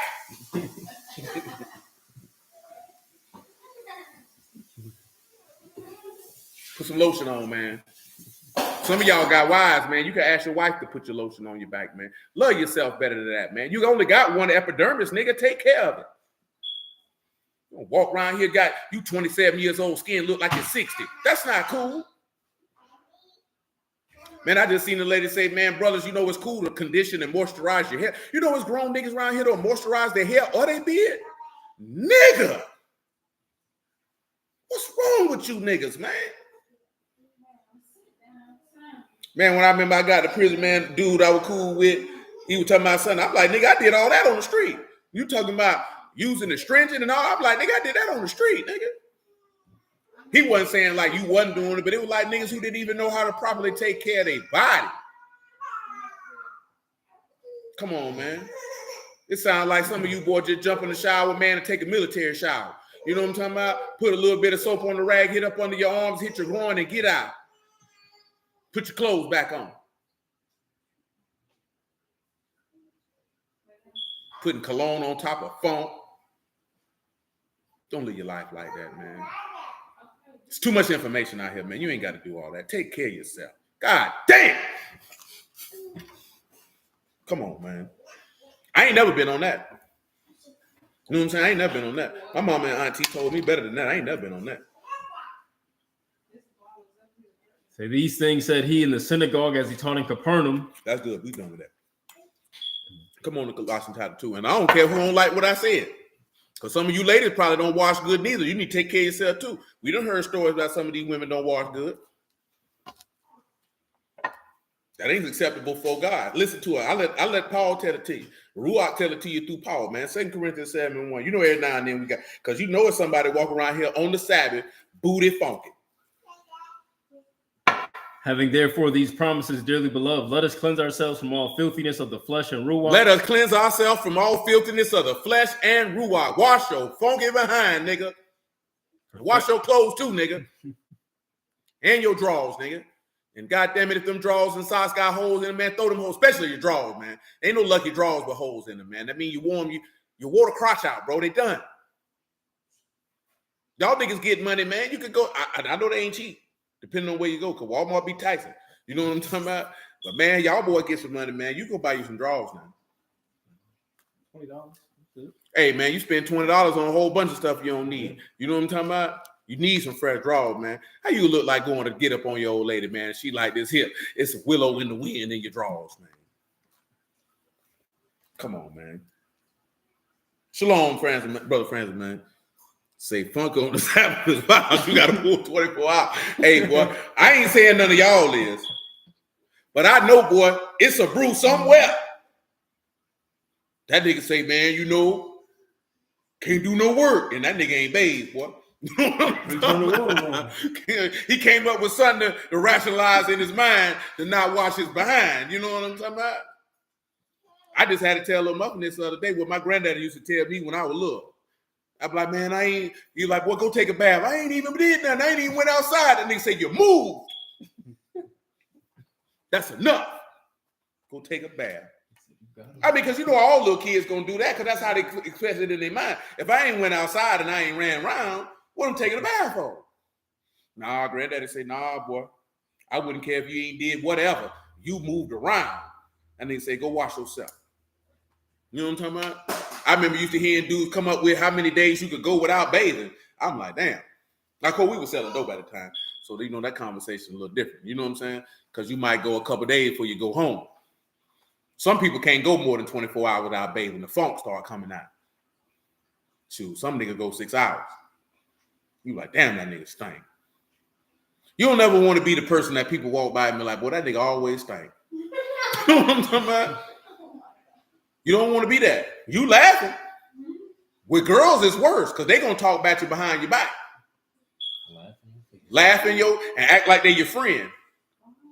And then walk around and be like, that funky air. Yeah, that's what girls do. And eventually it come out and your feelings going to be hurt because you thought these people were your friends and they were talking bad about you. They ain't even have enough common courtesy to tell you was stink. I'm going to tell you if you stink. Nigga, you stink. You know what I'm talking about? Like, but you need to handle it. At this age, we too old to be stink if you ain't been working or you just left the gym. Hell, you ain't got no business stink going to the gym. Why I'd have been in the gym with some dudes, I'd be like, damn, this nigga stink. I'd be like, good Lord, brother. Deodorant like $5, my G. I don't even know how you stink at 6 o'clock in the morning. I don't even know how. You know how bad you got to be stinking the cold? Bro, sad thing is I know kids like that and I hold my breath before they even come up to me. Always phone. See, the children, that ain't, you know what I'm saying? Now I want to know about your parents. Because see, I ain't going to lie to you. I'm the parent that if you want to be stank, I'm going to let you go to school stank. And I hope the teacher called me and say, man, you know, your son got a little older. I'll be telling that old stinky booty nigga to go take a bath and he don't get his funky behind in there. And that's why some of y'all, I don't care how old your children is. the child, the parent of the same gender, well, some of y'all need to go in that bathroom and make sure them niggas cleaning themselves, man. You just can't be content on they just went in there. You need to make sure them niggas bathing for real. Because y'all know just like I know, boy, you'll go in that bathroom and run that water, and you may not even get in the tub, man. You know what I'm talking about? Every child done it from a time or two. I did bathe. You had your toys in there. You threw your toys in that bathtub. You know what I'm saying? You were playing with them to give the sound effects for bathing. You know what I'm talking about? That water was blue. You ain't never got in it. Especially for them little girls, man. Them little girls be going there, they may not even be bathing. You need to make sure you pop in there and make sure them niggas bathing, bro. All jokes aside. Shalom, Sister Kelly, man. That boy said they walking around with athlete's tongue. Boy, that man there is insane. For real, man. You thinking they in the bathroom for a long time, you think they bathing. That nigga sitting on the toilet. Like this here. I think they think I'm clean now. And get out. Ain't even bathing. I think it's been about 5 minutes. Been about 10 minutes. Been about 5-10 minutes. They probably think I bathe. You definitely got to watch them if they quick draw McGraw in there. That nigga ain't bathe. You know what I'm talking about? Boy, you stink. I send him right back in there. Oh, no, you came out of there too quick. You need to go back in there. I know you stink. You know what I'm talking about? Look at all that dirt on your ear. Look like you got foundation on your face. That's dirt. Yeah, man, you better go take a bath. You want that habit in them early, man. You don't want them to grow up and be a funky adult. I wish I would have a teenager in my house and that nigga smell like a doggone rigor mortis. I bet he'd get his behind up out of here. You don't even know what rigor mortis is. Come on, man. We in verse 10 of Colossians chapter 2. And you complete in him, which is the head of all principality and power, and whom you are circumcised with the circumcision made without hands, and putting off the body of the sins of the flesh by the circumcision of Hamashiach. Buried with him in immersion, where you also are risen with, through the faith of the operation of Elohim, who raised him from the dead. So, give him that definition of fullness, Godhead, and bodily. You're going to hit something out the law for that. Joanne, hush your mouth.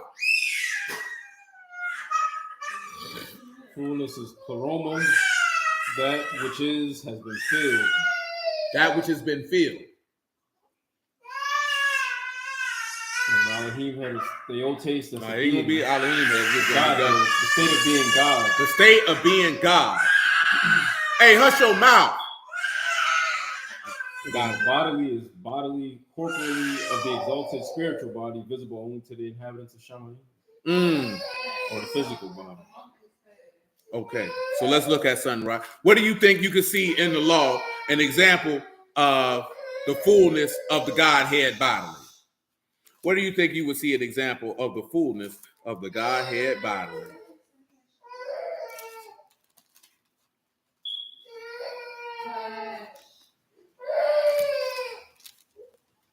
Anybody before I put that out here? Cut it out.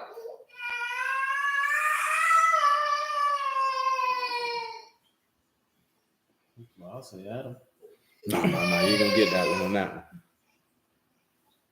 I mean, you could, but that ain't the one. That ain't the one you want.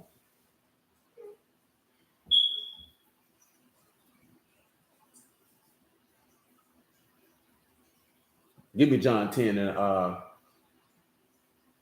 22 real quick. Well, I see if anybody got something for that. Saying it was at Jerusalem, the feast of the dedication, and it was winter. Yahushua walked in the temple in Solomon's porch. Then came the Yahudim round about him and said unto him, how long do you make us to doubt? If you be Mashiach, tell us plainly. Yahushua answered them, I told you, and you believe not. The works that I do in my Abba's name, they bear witness of me. But you believe not, because you are not of my sheep, as I said unto you. My sheep hear my voice, and I know them, and they follow me. Listen. And I give unto them eternal life. They shall never perish, neither shall any pluck them out of my hand.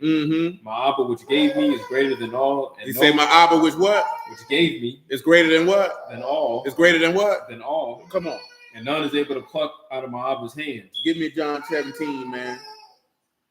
Give me verse 5. And now, O Abba, esteem you me with your own self, with the esteem which I had with you before the world was. I have manifested your name unto the men which you gave me out of the world. Yours they were, and you gave them me, and they have kept your word. Now they have known that all things whatsoever you have given me, all things that you what? Have given me. All things that you what? Have given me. What else? Are of you. For I have given unto them the words which you gave me, and they have received and have known surely that I came out from you. And they have believed that you did send me. I pray for them. I pray not for the world, but for them which you have given me, for they are yours. And all mine are yours, and yours are mine, and I am esteemed in them. And now I am no more in the world, but these are in the world, and I have come to you. Kadash Abba, keep through your own name those whom you have given me, that they may be as one, as we are. While I was with them in the world, I kept them in your name that you have gave me. I have kept, and none of them is lost, but the son of perdition, that the scripture might be fulfilled. Listen, he said the Father gave him everything. That's what he said, right? Let's get to Genesis 41 and 37, man.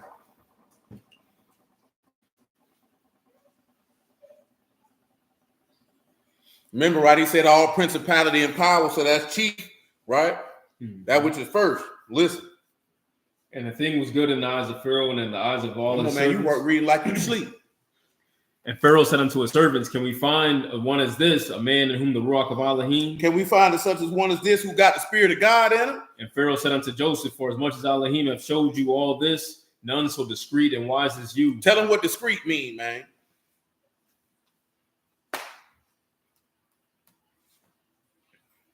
But hey, that's to discern. Got some understanding. To consider. He said, has anybody got some understanding like you? He said, where does wisdom and understanding dwell? Well, we have to understand something. Joseph was a just man. Let's continue. You shall be over my house. And you shall be over my what? Over my house. Over my what? My house. And according unto all your words shall all my people be ruled. Only in what? Throne will I be greater than you. Now listen, right? Give me Hebrews 3 and 1. He said, you're going to be over my house. Was not Adam over his house? Was not Adam of God, which means he would also have some part of deity with him, especially before he actually died for his wife. But then you can see that because it say God so loved the world that he gave his only begotten son. Come on with it, man. Say, wherefore, Kadash, brethren, partakers of the calling of Shamaim, consider the apostle and high priest of our profession, Hamashiach Yahushua, who was faithful to him that appointed him. He was faithful over what? To him that appointed him. Was not Joseph faithful over his master's house? Was not Joseph faithful over Pharaoh's house? Continue. As also Moses and all his house. So you can look at it this way, and some may disagree, but Adam was faithful over his father's house also. A lot of people don't like to accept that. What I'm about to say, of course, we've done talked about it ad nauseum over these parts. Is that Adam never had to die for Eve. I don't know why that's a hard concept because people, you can't read that. Common sense tell you he didn't have to die for it. He already know if you ate from this tree, you shall surely die. You don't think he had enough sense to know that he could have just got another wife? You don't think that? But have you forgot what he prophesied? That a man will leave his father and mother and cleave unto his wife and they'll become one flesh? Did he not do that? Did he not forsake everything he had to cleave to his wife? See, they don't want to pay attention to that. Did not Paul say we speak a great mystery concerning Hamashiach and the body? But you got goofies and busters talking down on a man who's more righteous than them? These niggas is crazy. You got niggas who can't stop beating their meat, got the nerve to talk down on Adam. Shut your mouth. Remember what we talked about on Wednesday, right? Adam looked at Yahuwah and lived. Before the fall and after it. See, a lot of brothers don't pay attention to that. That Adam looked at Yahuwah and lived. Adam saw Yahuwah and didn't die. Adam saw Yahuwah and didn't die after he sinned. Because we'll look at what he said, as my father do, the son do likewise. He taught him love. He showed love.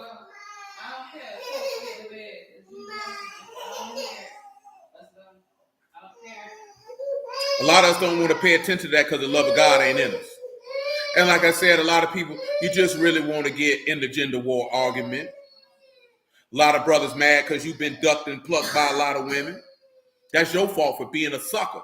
Tighten up on your backstroke and get your pimping together, man. You wouldn't have them problems, man. A lot of women mad with men because you were dealing with bums and them bums let you down. That's your fault you opened your coochie up to a man who was of lower value. That's your fault. And you knew the nigga wasn't about nothing for you tooted your booty in there. And you want somebody to have some sympathy for you. I don't. You know what I'm talking about? Because you shouldn't have been thinking with your loins and you wouldn't have found yourself in these situations. That's male or female. You want to be mad about the people that you chose to give your body to. You want to be mad about the people that you chose to give your time to. That's your fault. That you weren't discriminatory. A lady just shared some time, man, where she was like, if a man asks a woman what she brings to the table, you know he don't value family. He don't value, because she's the portal to your legacy. That's the dumbest thing I ever heard. You don't tell no young men no stupid junk like that. Because I'm like, nigga, whores and wicked women can have babies. Having a baby doesn't make the woman valuable. That's standard issue. Every woman can do that. Matter of fact, what type of man is approaching a woman who he don't know and he thinking about she can have my baby? Why? That ain't even come across a real nigga mind, man. That ain't even come across, oh yeah, man. I know what she brings to the table. She can give me a baby. Every woman can you can trick with a crackhead and get a baby. You know how I know? Because I know niggas who got babies from crackheads.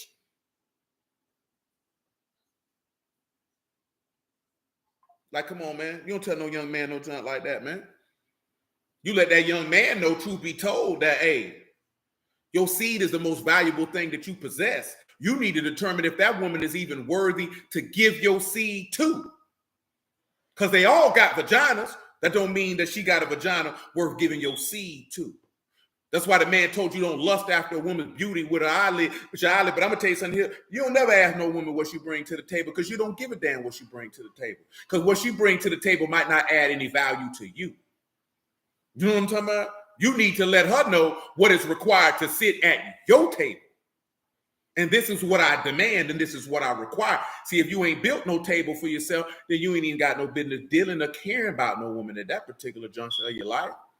You know what I'm talking about? You don't ask a woman, because she can bring a multitude of things and none of them benefit you. So what's the point of her bringing them? You know what I'm saying? I'm not asking you what you bring to the table because I don't care. Because what you did for the last dude, that might not work over here, baby. Because this is what's required to sit at my table.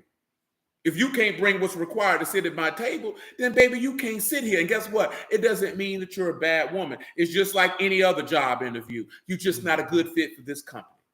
That doesn't mean that you're not a good employee. That doesn't mean that you don't have great skills. It's just your skills will not actually benefit this company right here, because this company right here is my life. You know what I'm saying? Like straight up and down. Because you want to come into my life and extract benefits from me. And you think that she really sounded like what Steve Harvey said when he was on Shannon Sharp's show. Ask a woman, she could give you another you. Any woman can do that. That's one of the first things as a young man you need to understand. Any woman can give you a baby. I ain't gonna lie to you. It ain't special in that regard. It's special in the regard of the power of the creation of Yahuwah if it's done in a righteous fashion. But she's not special because she could give you a baby, because any woman with a working uterus can do that. Any woman with a working uterus who you copulate with can give you a child. But just because she can give you a child does not mean she's a wife, and it doesn't mean she's a mother. So just going into it thinking because she can give you a child, meaning she got all this great value, you lame. That's how you get caught up in situations where you end up hating women. You end up perpetually mad with women. That's how you end up in those type of situations.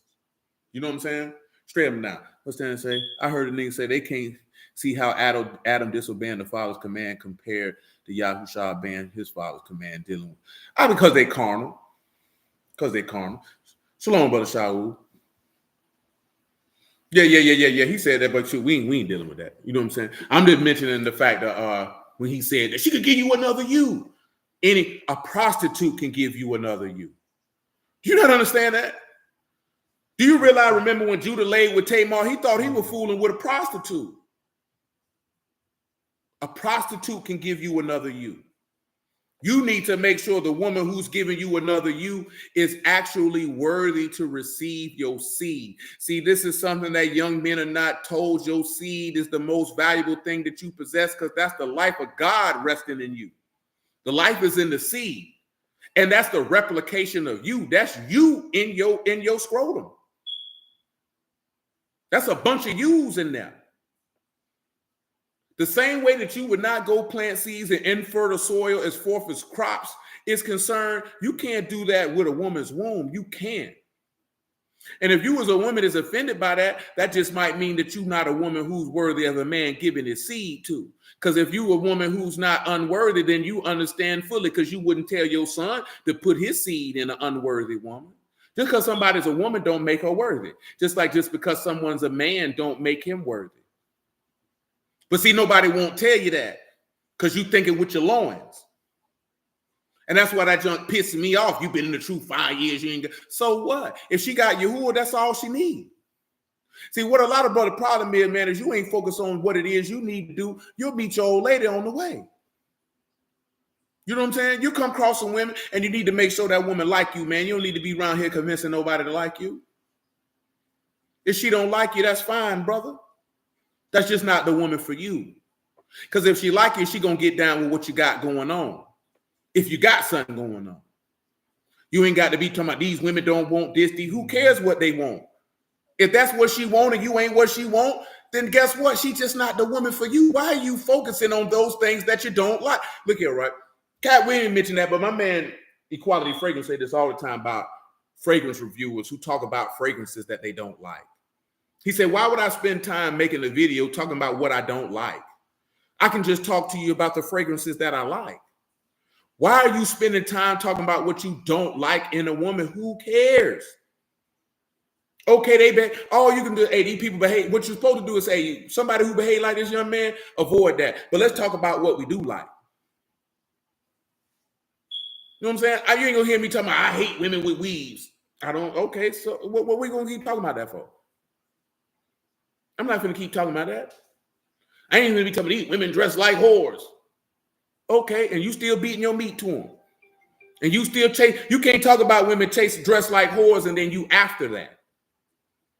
Because that means you like whores. But you too much of a hypocrite to say I really like whores. That's why I talk down on it all the time, because that's what I really like. It's okay if you like whores, brother. That means a righteous woman just ain't for you. And that's okay. Just same way, stop talking, these niggas don't do nothing. Well, if your man ain't a bum, why you care about another nigga who a bum? If you ain't laid up with a bum, why you thinking about bums? If you don't like bums, why you talking about bums? Because a lot of women, you like bums. A lot of women will break their back to take care of a broke, no good nigga. Man, I'm talking about give him the whole world. Give him everything she got. Nigga get some money. She come across a nigga with some money. She feel like he supposed to do this, that, there, and the third because of all the years you spent taking care of a broke nigga. I'm not responsible for that. You know what I'm saying? I just seen a video where the lady say, why are so many dudes triggered by black women living in luxury? I'm like, I don't care about nobody living in nothing because it ain't my money. So why would I care? But I told her, I said, man, it's a threefold reason why a lot of dudes are triggered by women who live in luxury. One is because a lot of dudes are tricks. So if a woman done dealt with a nigga who tricked off on her in this particular fashion, if she ain't dealing with him, she come out here and she expect every other man to do the same. But then at this point, if you ain't a trick, who cares? Hey, man, let that woman find a man who gonna trick on her. Oh, you got to be like, oh, nah, baby, I don't do that. That's fine. You ain't got to talk down on you. You got to say nothing if that's what she want. The second one is, a lot of brothers know that the mass majority of people in America will never live a life of luxury. You know what I'm saying? This is never going to happen. When we was at the pediatrician, the lady heard her talking about how the dude say he pay his wife $250,000 a year to be a housewife. You realize that it's only a small amount of people in America make $250,000 a year? There ain't even that many men that could give anybody $250,000 a year salary, man. That's not even realistic in real life. You're in the top 1 to 5% with that kind of money. That not even if somebody was just giving you that, like earning that. That's not normal. That's not the norm. You know what I'm talking about? That is not the norm.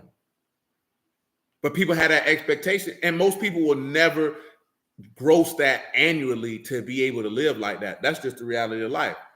Mass majority of people, that will never be their reality. And the third is you got a lot of women who want a luxury lifestyle and they don't come from that. You know what I'm saying? But this is women who don't have it. If you see a woman and she's living in luxuries, why do you care?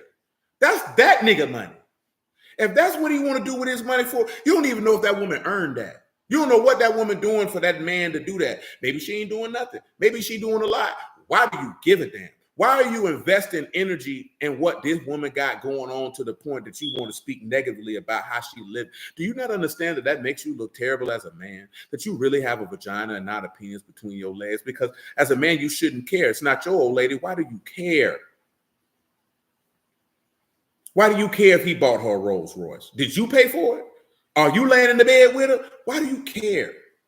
I don't understand these dudes in the internet in this time because they care about other people's lives that they shouldn't care about. More specifically, women. You niggas got to be gay. I've never looked at something and be like, oh, that ain't right. She wearing such and such and she live like, I don't care. I don't care. You know what I'm talking about? Because guess what? If a nigga was making enough bread to live like that, you don't think, shoot, nigga, we got some bread. Hey, man, you don't think nigga get their old lady? Hey, you want a what? Well, shoot, the deal's looking good. Go and get you one. You know what I'm talking about? Who cares, nigga? Because at the end of the day, that's my old lady. So if I wanted to buy a Benz, a Lexus, or if I wanted to buy her a spaceship for her to go to the gas station, nigga, what is that to you? What is that to you? Why do you care? Why does that bother you? Man, that nigga, they're crazy. You don't know what that woman doing. You know what I'm talking about? And then if a nigga was to sit down and say, yeah, man, my wife do 1, 2, 3, 4, 5, 6, 7, 8. Now you got a problem because I bought her a Rolls Royce? Sucker, nigga. Like I just found out, I didn't know that Kevin Hart, ex-wife, wrote all his material. You know what I'm talking about? And if that is certifiably true, yeah, man, she's supposed to got broke off. Not in no divorce per se, but he supposed to just broke her off, period. Because if I did some shows off her jokes, and her jokes made me $5 million, she got to get at least 1.5. Do you know what I'm saying? I got to hit her off with one. Baby, you wrote the jokes. The money staying in the house if I pay her. Most niggas ain't even got that sense, man. It ain't even got to be like, that's her money, and my money is her money. No, this is my money. This money stay in the house. But that means she earned that. She actually added some tangible value. You supposed to look out for her. If you don't, you a buster. If she is adding to what you doing to bring money in, man, if she contributing to what you got going on to bring, you got to break off, bro. You have to. You ain't a real nigga if you don't. You know what I'm talking about? There's no way in the world, bro. If she perform a work and that work bring in $300,000, come on, man. You ain't going to break her off. You're going to be the type of nigga like, nah, man, she don't deserve no fancy car. Nigga, what? Because you listening to these goofy niggas who ain't got no coochie at home. Most of the niggas who selling out like this ain't got no woman at the house. You know what I'm talking about? They doing what we were talking about earlier, boy. Lotion and the hub. I'm telling you, man, don't listen to these boys. That's why they don't understand what Adam did. Because these boys is lotion and the hub. I'm trying to tell you now.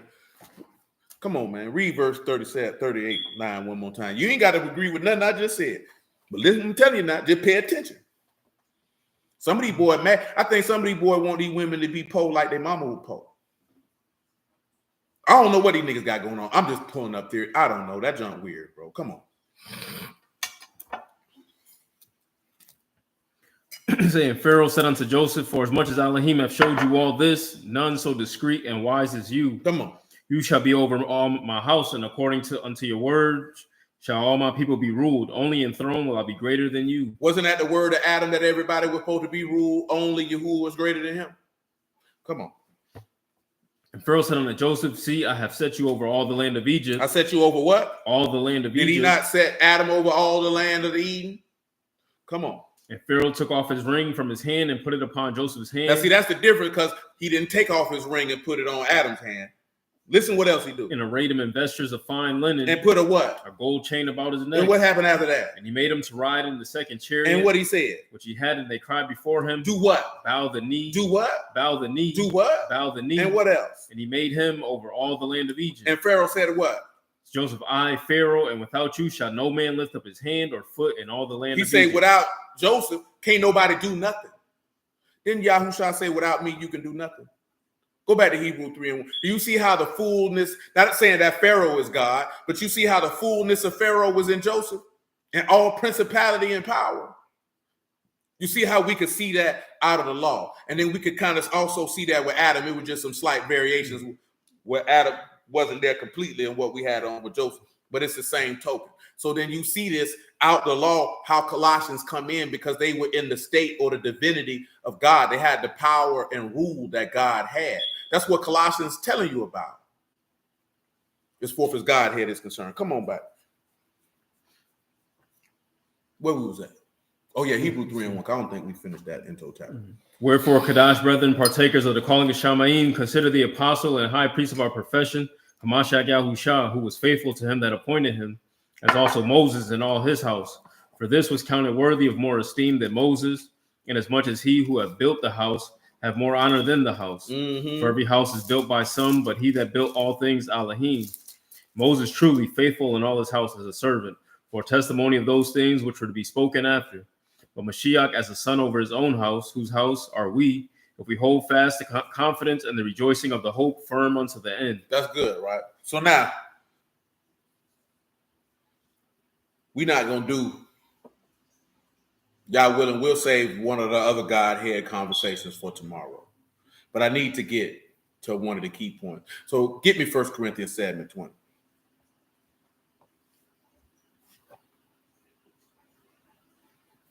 Let every man abide in the same calling wherein he was called. Let every man abide in the same calling where he was called. Are you called a servant? Are you called a what? A servant. Tell him what servant means.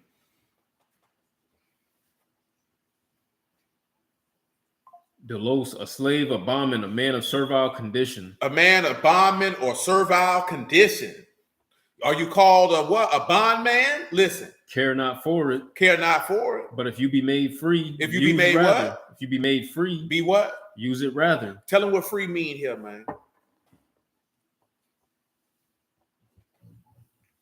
Eleutheros, that's freeborn. In a civil sense, one who is not a slave or one who ceases to be a slave. Freed. Freeborn or free. Continue. Hold on. Daniel 5. Similar to what, Brother Mom? Because I missed when you put that up there, so I may not necessarily know what you're referring to. So we can, so when we read it, I know what you're referring to. Come on with it, man. Say, for he that is called in the Lord a servant. He that is called in the Lord a bondman. Is the Lord's free man. Is the Lord's what? Free man. Tell him what free man is.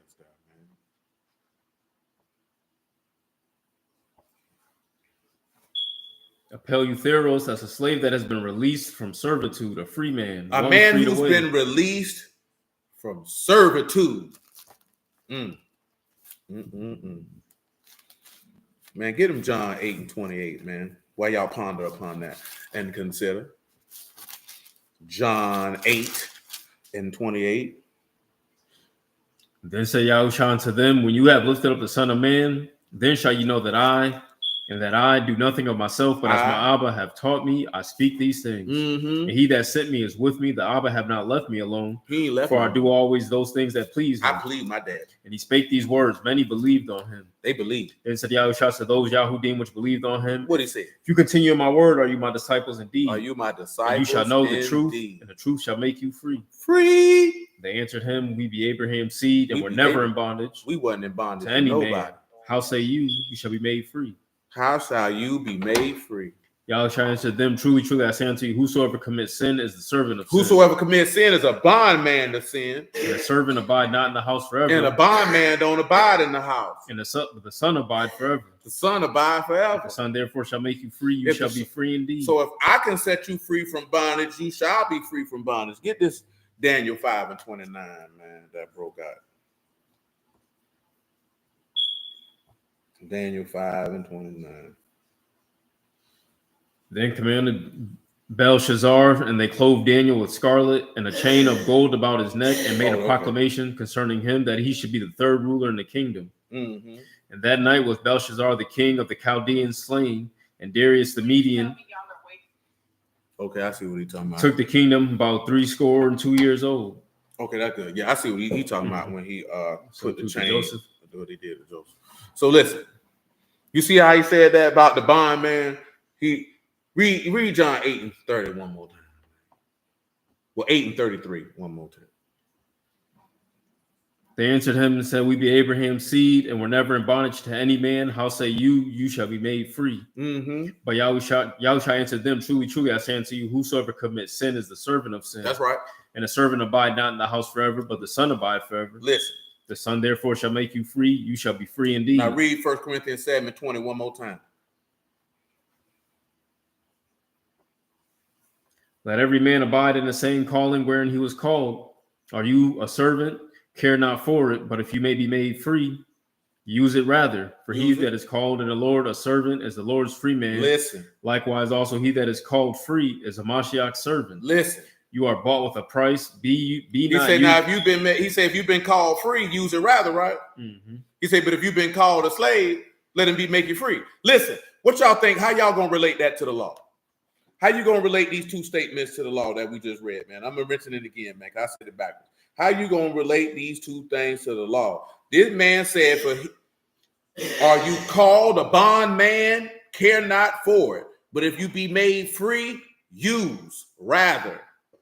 He that is called in the Lord a bondman is the Lord's free man. Likewise, also that is called free is Hamashiach's bondman. How you going to explain these two dichotomies out of the law? He said, he that is called as a bondman is free, but he that is called free is the Lord's bondman. How we going to reconcile this out of the law now? I want to see how well y'all know the law now. Talk to me now. Boop, you know?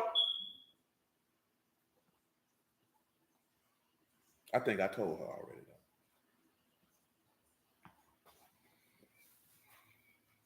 Anybody, I give you a few minutes to think about it. Think about it, baby. Talk to me, baby.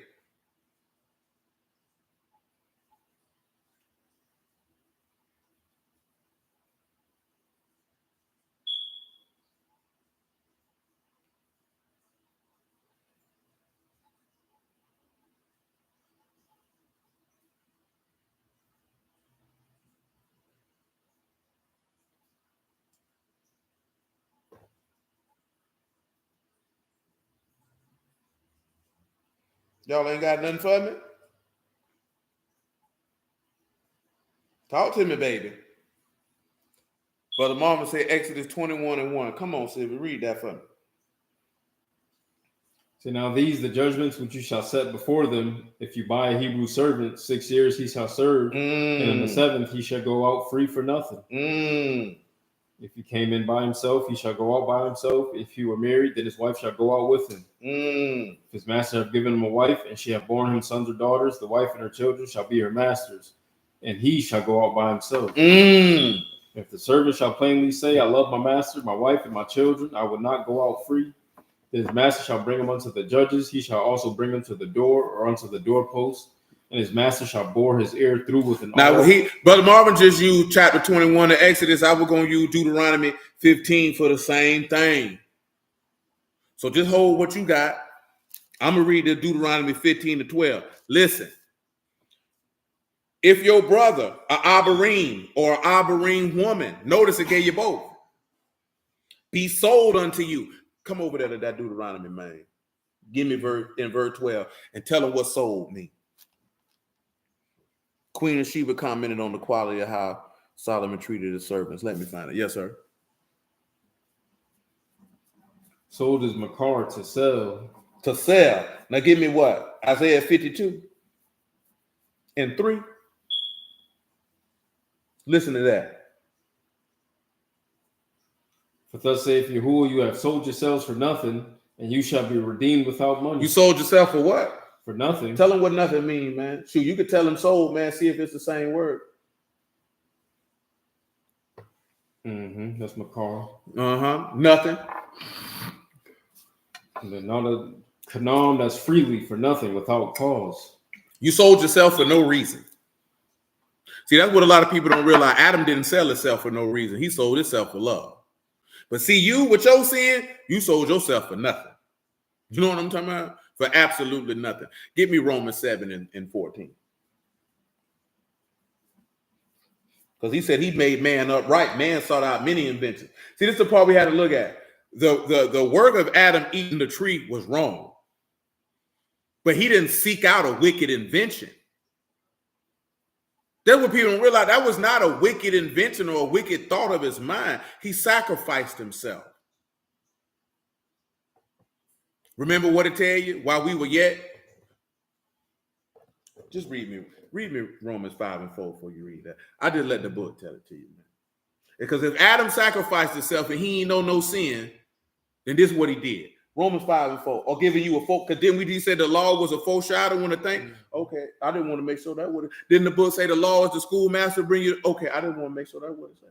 Saying patience, experience, and experience hope, and hope make not ashamed. Hope make not a what? Not ashamed. Praise God. Because the love of Elohim is shed abroad in our hearts by the Ruach HaKadosh. Talk to him. Which is given unto us.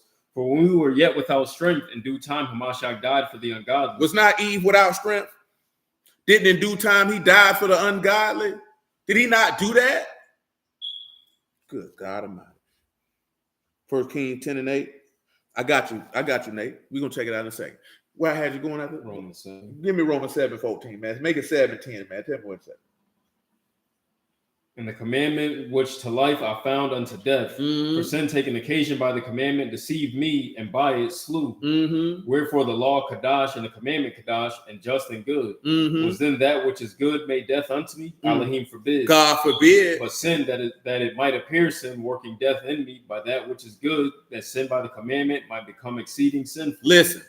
For we know that the law is spiritual, but I am carnal, sold under sin. Sold to what? Under sin. Tell them what sold is there, man.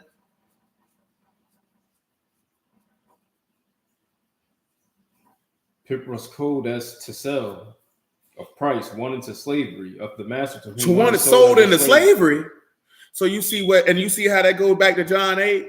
You see how sin sell you into slavery. You selling yourself into slavery for nothing. And now you see how he say, if you be called in bondage, be free. Oh my God. See, y'all thought that was talking about something else in 1 Corinthians 7, but the law gonna show you what it's talking about. Now let's come back to Deuteronomy 15 and 12. He said, if your brother, Abarim or Abarim woman, be sold unto you and serve you 6 years, and in the 7th year you shall let him go free from you. And that's what that takes us back to what we were looking at in Jubilee, did it not? Listen what it say. And when you send him out free from you, you shall not let him go away. What, Civic? Empty. Oh, does when Yahushua set you free, do he send you away empty? Or do he fill you with what? The Ruach HaKadosh when you get set free. Oh, my Lord. Ah, praise Yahuwah. You see how this law is bearing witness to this man, but these niggas don't believe. Because they wanted to explicitly say that. Remember what we read in Proverbs chapter 8? He said, I will speak of excellent things. I'm going to speak of the captain, the leader, the ruler. And my words are plain to him that understands. Ah, praise Yahuwah. Listen, you shall furnish him liberally out of your flock and out of your floor and out of your wine press, where if Yahuwah Elohim have Baruch you, shall you give unto him. Tell him what furnishing liberally is, man. Furnishes a knock to serve as a necklace adorned with a neck ornament, to make a necklace. And what did he give Joseph? Gold chain. What did he give Daniel? Gold chain. Oh, man, this man gonna furnish. What did he furnish your forefathers with when they came up out of Egypt?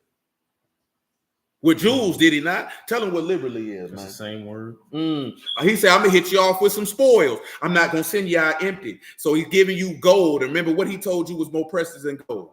His revenue, his produce. Ah, come on, man. Then he said, out your floor. And he said, liberally out your flock. So when you sit back and you look at giving liberally out your flock, he gave you his son. Out of his wine press, he gave you his blood. You see, that's the body and the blood, right? Or the bread and the wine. He said, get that to him when you set him free. Because when you drink that, what did the book tell you doing? You showing his death till he what? Till he come. Didn't his death set you free? Okay, that's what I thought. Verse 15. And you shall remember that you was a what? Bondman. When you were in the land of what? Egypt. And Yahuwah your Elohim did what? Redeemed you. And therefore I command you with this thing today. Tell him what. So this man was showing you that the process of you being redeemed out of Egypt was to show you how the son would redeem you later. And so also, we're going to get to it. Hold on. He said the law is perfect because it's from God. We are not able to keep it because we're not perfect. So we need a savior. Oh, no, you good. Now, I'm going to tell you something, right? It's not that the law was not, that we're not able to keep it. It's that we choose not to. And the example is that because there are people in the text, especially specifically kings, who it said that they kept the law of God, but not with a perfect heart because they lacked faith.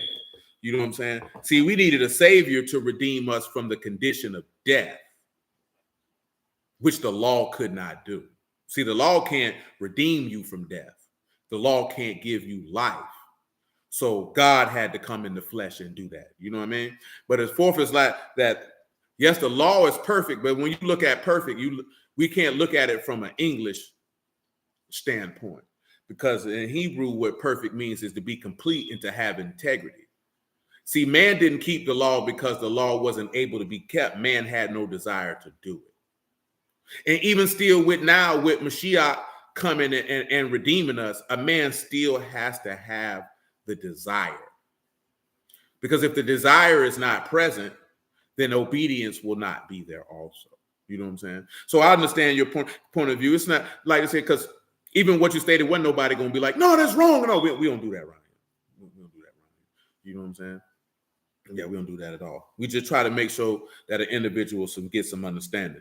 So from that standpoint, because what you just mentioned, that's the common information that's given unto most. You know, the law is perfect because it's of God. We're not able to keep it because we're not perfect. See, he tell you in the text, he made man upright.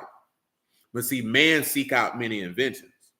Man has the ability to do, because he never said that nobody couldn't keep his word. He never said that. Man tells us that to convince us to actually be separated from him. Because Yahuwah never said at any time, you can't do this. You know what I'm saying? He told you be perfect with Yahuwah, your Elohim.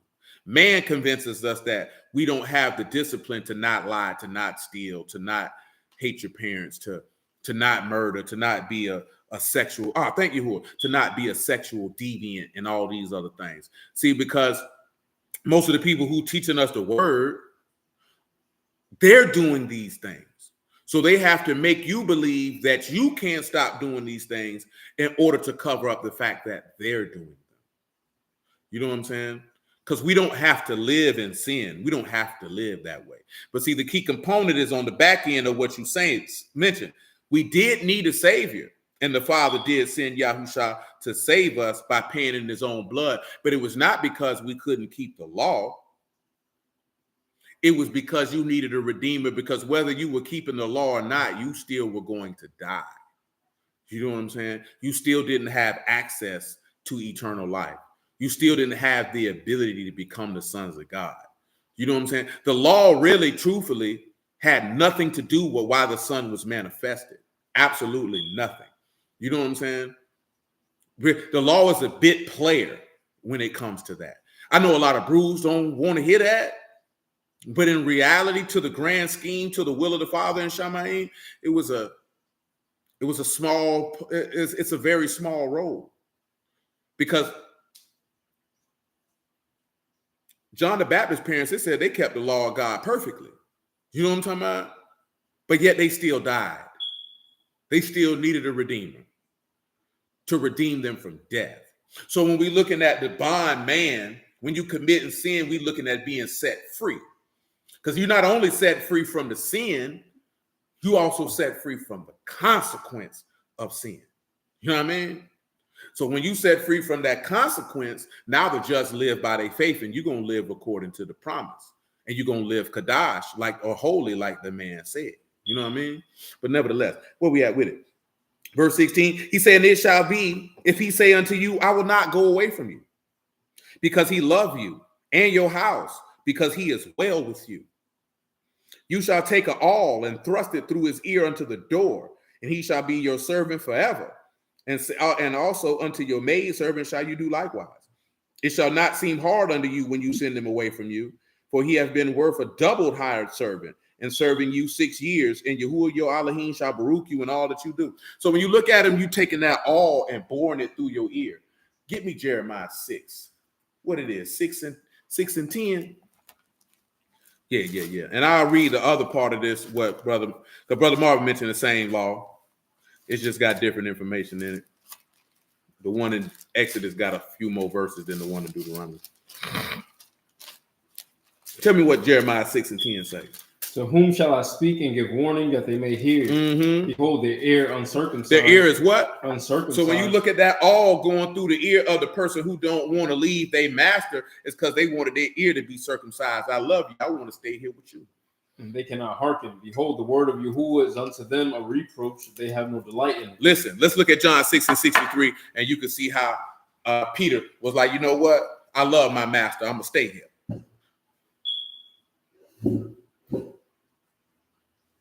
It is the Ruach that quicken, the flesh profit nothing. The words that I speak unto you are Ruach and are life. But there are some of you that believe not. For Yahushua knew from the beginning who they were that believed not and who should betray him. And he said, therefore said I unto you that no man can come unto me except it were given unto him of my Abba. From that time, many of his disciples went back and walked no more with him.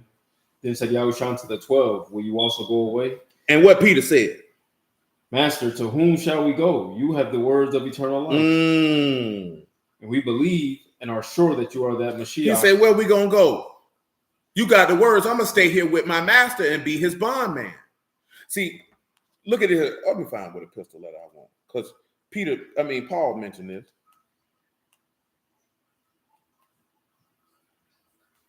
See, a lot of brothers don't want to be this bondman.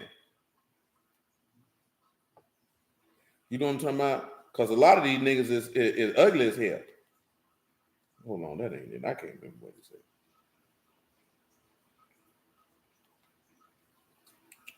That ain't it. I'm trying to remember, man. It's escaping my brain. Or we can also look at bondman as prisoner, because I definitely had that cycling through my mind earlier this week. You know what I'm talking about? As forth as that prisoner aspect with that bondman, you're going to see what I'm talking about. You know what? We're going to wait, because that's on the back end on the other half of the verse. Let's deal with the front end. Come on over here to Exodus 21 and 1. I'm going to read it, man, because I'm going to have you go wherever you're going to go. That come out of that. Now we've dealt with this Exodus 21 before. It's just been a while. Now these judgments which you shall set before them, if you buy Abarim servant 6 years, he shall serve, and in the 7 he shall go out free for nothing. Tell them what buy is, man. It should be that ain't the word escaping my mind. Canal, something like that, man. Canal. That's to get to acquire, to possess. When you come through to possess a servant, listen, if he came in by himself, he shall go out by himself. If he were married, then his wife shall go out with him. Look here, right? He said if he came in by himself, he'll go out by himself. See, Yahushua came in with a wife, so his wife went with him. See, that's what you don't realize, right? When Adam died, he brought him and his wife into the bondage of death. Mashiach came and died and brought his wife into freedom. They ain't ready. That's a whole nother conversation. A conversation that I believe that most people who claim to believe, like I told you the other day, man, talking to Christians who say they believe in Mashiach, and then you go to talk about the mystery of God, and they say it ain't necessary, is shocking to me. Because they claim, and I already knew this, but just to hear them say it, because they claim they believe in the man so much, and then when you actually bring forth the information to support that faith, they don't want to hear it, or they say it's not necessary, and that's amazing. It's amazing. Verse 4, if his master have given him a wife, and she have borne him sons or daughters, the wife and her children shall be her masters, and he shall go out by himself. If the servant shall say plainly, I love my master, my wife, and my children, I will not go out free, then his master shall bring him unto the judges, and he shall also bring him to the door or unto the doorpost, and his master shall bore his ear through with an awl, and he shall serve him forever. If a man sell his daughter to be a maidservant, she shall not go out. See, that's a whole other thing. We didn't talk about that. Then we ain't dealing with all the women. Listen. When we come back to Leviticus 25, this whole tight segment, I'm run these down, right? We talked about Leviticus 20. We've been talking about Leviticus 25 in the past few weeks, right? I'm going to read you verse 3, right? 6 years shall you not sow your field, 6 years shall you prune your vineyard and gather in the fruit thereof. But in the 7th year shall be a Shabbat of rest unto the land, a Shabbat for Yahuwah, and you shall neither sow your field nor prune your vineyard. Drop down. We ain't really need all that. I should have read that. Verse 8. And you shall number 7 Shabbats of years unto 7 times 7 years in the space of 7 Shabbats of years, and you shall be unto you 49 years. You shall cause the trumpet of Jubilee to sound on the 10th of the 7th month, and the day of atonement, you shall make the trumpet sound throughout all your land. Now, you know, Jubilee is the year of freedom, and that freedom is set specifically on the what? On the day of reconciliation.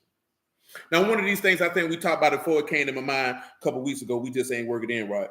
Now, when Hamashiach was being accused, what did Pilate say was the custom to do on that feast day for the Israelites? What did he say? What was the custom? Does anybody know what was the custom that was done?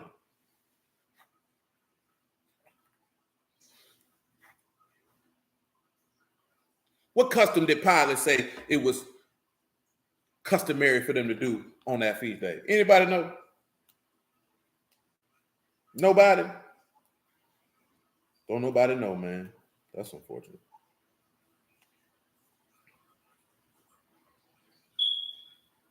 There it is. Sister Gwen just mentioned that, to free a prisoner. You know what I'm talking about? I think somebody else, and there it is. And I ain't read that 1 Kings 10:8 for Brother Nate yet. We got to get that in a second. So listen, to free a prisoner, who got freed? Barabbas got freed. What does Barabbas mean? What was Barabbas, and also what was Barabbas in jail for?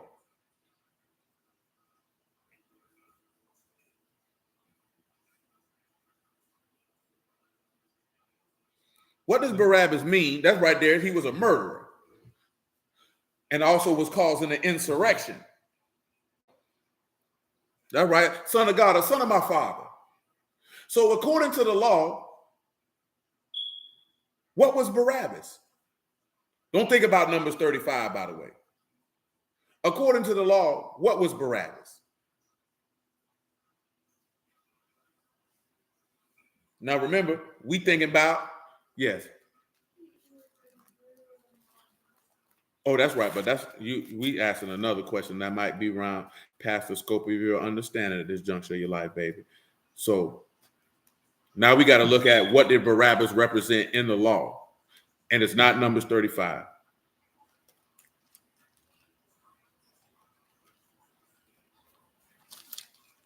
What did Barabbas represent in the law? He was a thief, but in this instance, and I've given you where you should be locating this at, because we're talking about Jubilee. When does Jubilee fall? Oh yeah, we could use that, Brother Nate. We're gonna work that in on the back end. We're gonna work that in on the back end. Oh yeah, I ain't looked at that verse in a long time. We used to splice that verse out real strong, if my memory served me correctly, about 2015, 2014, all the time. You know what I'm talking about? Now, if I mention Jubilee, when does Jubilee fall again, everybody? On atonement. So how does Barabbas relate to the law as it pertains to atonement? What would he represent?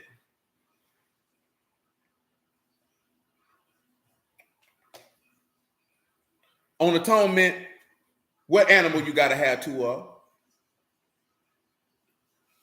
You represent the sacrifice.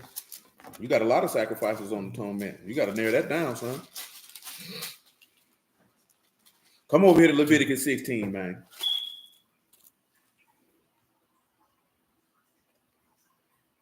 Come over here to Leviticus 16, man. Pick it up at verse 18, man. Then he shall go out unto the altar that before Yahuwah and make an atonement for it, and shall take of the blood of the bullock and of the blood of the goat, and put upon the horns of the altar round about. He shall sprinkle of the blood upon it with his finger 7 times, and cleanse it, and hallow it from uncleanness of the sons of Asherah. And when he have made an end of reconciling the Kadash and the tabernacle of the congregation and the altar, he shall bring the live goat. He shall bring the who? the live goat. Hold on, let me back that up. Going back to verse 6, man. Let me back that up, man. I got ahead of myself a little bit, man. Matter of fact, give him verse 5, man.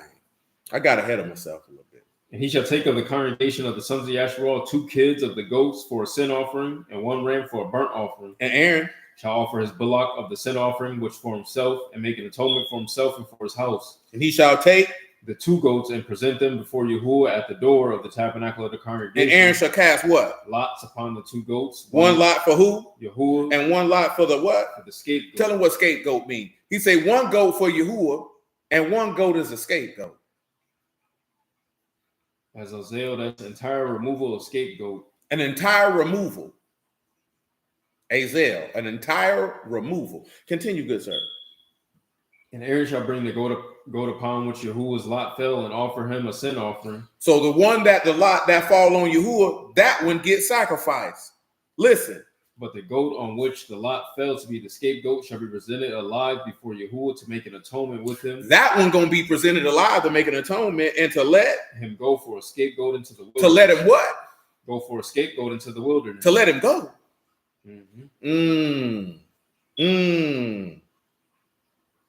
Come on back and read me verse 21. Y'all see how Barabbas is the scapegoat in this instance? Because he got to bring 2 goats, right? 1 goat got to get offered for a sin offering, and 1 goat got to get let go. And that goat got to be presented alive to make an atonement. Well, why does this goat get made an atonement? Because in this particular instance, the people get reconciled because they sin going with Barabbas. You know why? Because they were committing murder and they were committing sedation or rebellion. So the sedation and insurrection and rebellion against Yahuwah gonna fall on Barabbas. That's why Barabbas get let go. He the scapegoat. I know we talk about Mashiach being the scapegoat, but in this instance of actually dealing with atonement, Barabbas is the scapegoat because he got let go alive. Remember, he said the lot that Yahuwah that fall, the lot of Yahuwah that fall on that goat, he get offered. Didn't that man say, "I lay my life down on myself; no man take it from me. My power, my Father give me power to lay it down and pick it up." Didn't he tell him this is what I was born to do? Because the lot of the Father fell on him. For him to die, the reproaches of those that reproach you fell on me. That lot fell on him. He got to take that sin offering. Barabbas, they couldn't, if they would have let Yahusha go, then Barabbas would have been the sin offering. How? You know what I'm talking about? Are you all right?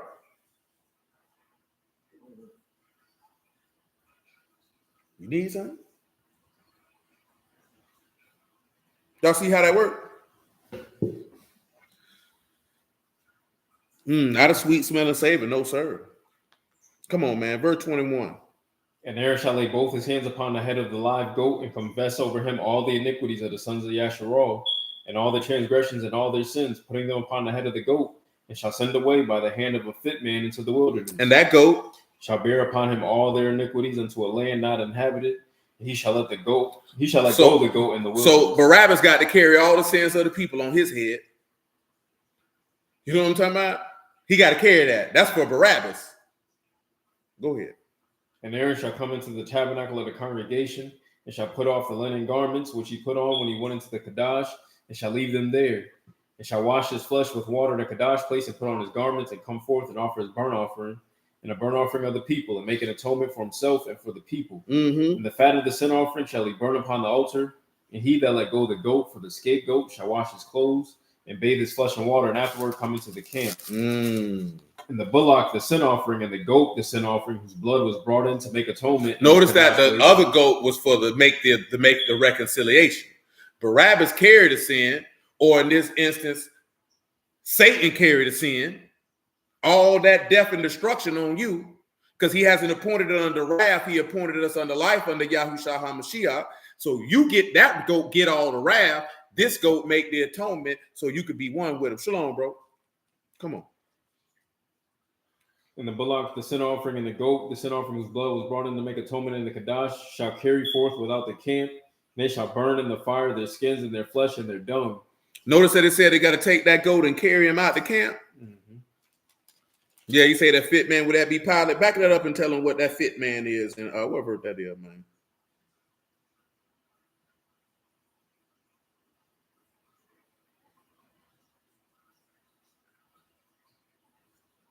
Oh, verse 21. Tell him what fit man is. Yeah, Pilate, that fit man that sent him away. But just tell him what fit man is. Fit is a T, a timely or ready. Somebody who ready. Somebody who timely know when to go ahead and let him slide. Because remember, it was Pilate asking, who should we let go? See, we'll look at that and you don't even see that, you know what I'm saying? Because a lot of people tell you Mashiach was the scapegoat. And in certain instances, depending on how you look, he was because he bared that iniquity. But in this instance, like the actual fulfilling of atonement as it pertains to the sacrifice, Barabbas was that scapegoat. You know what I'm talking about? Because he got let go and sent off. He got let go and sent off. You going over there.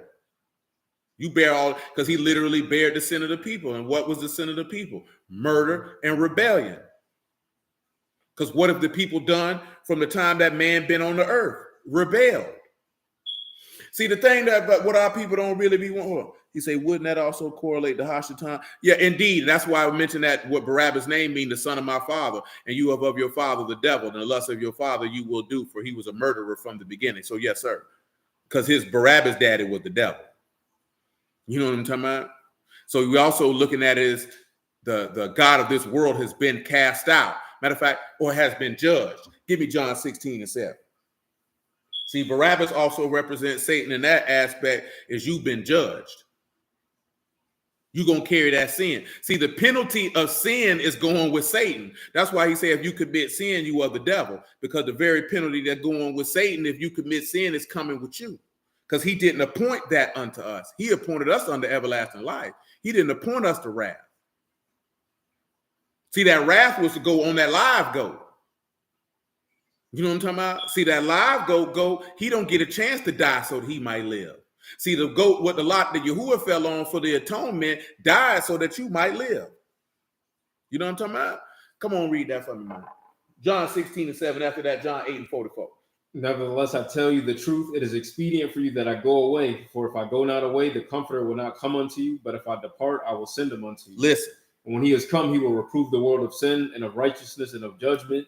Of sin, because they believe not on me. Listen. Of righteousness, because I go to my Abba and you see me no more. Listen. Of judgment, because the prince of this world is judged. Of judgment, because the prince of this world is what? Is judged. Is what? Is judged. See, Barabbas was judged. Remember, we look like, see, in our mind, it looked like wrong judgment proceeded and that the wicked was justified and the righteous was condemned. But in reality, the righteous was justified and the wicked was condemned when Barabbas got sent away and Yahushua got offered. It seemed like wrong judgment proceeded, but in reality, right judgment proceeded for the ability for Elohim and Shamahim to be esteemed through his son and that we might be redeemed and become the sons of Elohim. Ain't Yahuwah great? Continue. I have yet many things to say unto you, but you cannot bear them now. Okay, that's good. That's good. John 8:44, man. After that, 1 John 3:5. So you are of your father the devil, and the lust of your father you will do. He was a murderer from the beginning, and abode not in the truth, because there's no truth in him. When he speak a lie, he speak of his own, for he is a liar and the father of it. It wasn't no truth in Barabbas, just like it wasn't no truth in Satan, and it ain't truth in none of your children. 1 John 3:5. And you know that he was manifested to take away our sins, and in him is no sin. Ain't no sin. Whosoever abideth him sin not. Whosoever sin have not seen him, neither known him. Little children, let no man deceive you. He that do righteousness is righteous, even as he is righteous. He that commits sin is of the devil. He that commits sin is of the who? Of the devil. Of the who? Of the devil. Oh boy. For the devil sinned from the beginning. Oh boy. For this purpose the son of Elohim was manifested. That he might do what? Destroy the works of the devil. Talk to him. Whosoever is born of Elohim do not commit sin. He can't. For his seed remain in him. He cannot sin because he is born of Elohim. Okay. In this, the sons of Elohim are manifest, and the sons of the devil. Romans 5:10.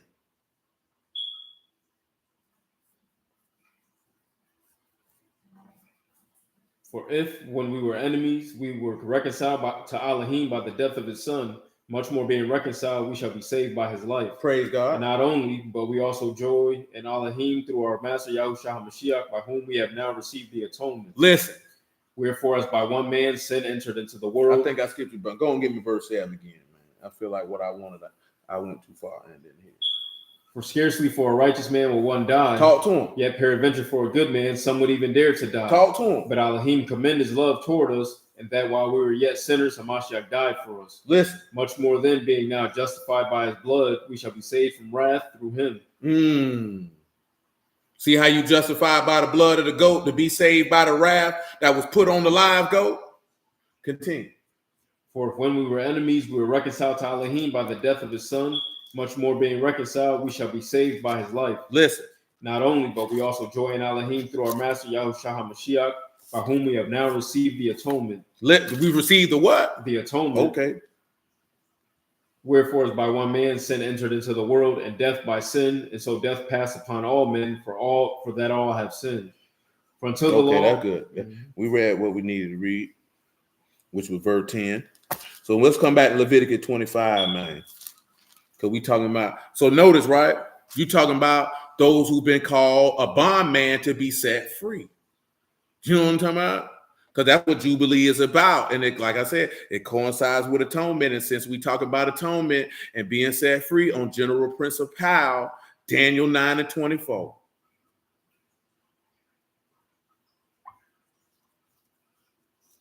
Now, see, I'm going to show you how this could work in a second, Brother Nate, because 1 Kings 10 and 8 ain't dealing with if you were called a bondman, now you free. It's dealing with if you were free, now you Hamashiach's bondman. Which means now you his servant if you were free. See, there's a difference. There's a difference. Listen. 70 weeks are determined upon your people and upon your Kadash city to finish the transgression, to make an end of sins. To make an end of what? Of sins. To finish the transgression, to make an end of what? Of sins. And to do what else? To make reconciliation for iniquity. To make reconciliation for what? Iniquity. And what else? To bring in everlasting righteousness. To seal up the vision and prophecy. And anoint the most Kadash. That's what it's saying. Praise Yahuwah. So let's come on back to Leviticus 25. You know what I'm talking about? And I'm going to read verse 9 one more time. Then you shall cause the trumpet of the Jubilee to sound in the 10th of the 7th month, in the day of atonement shall you make the trumpet sound throughout all your land.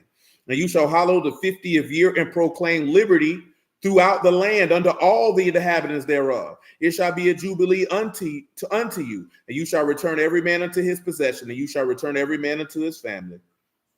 A jubilee shall that 50th year be unto you. You shall not sow, neither reap that which grow of itself in it, nor gather in it of the vine undressed. See, now I'm going to drop you down to verse 17. Something we didn't already talk about. You shall not therefore oppress one another. You shall fear your Elohim. I, Yahuwah, your Elohim. Now we're going to drop down some more, and we're going to get down to the real deal Holyfield in verse 35. If your brother be waxen poor and fallen in decay with you, then shall you relieve him, a stranger or sojourner, that he may live with you. Go ahead and tell him what decay and relieve is. Decay. That's mope, to totter, to shake, to slip. If your brother's slipping, he totter and he's shaking on that word, he say, man, come on in and relieve him. What that mean?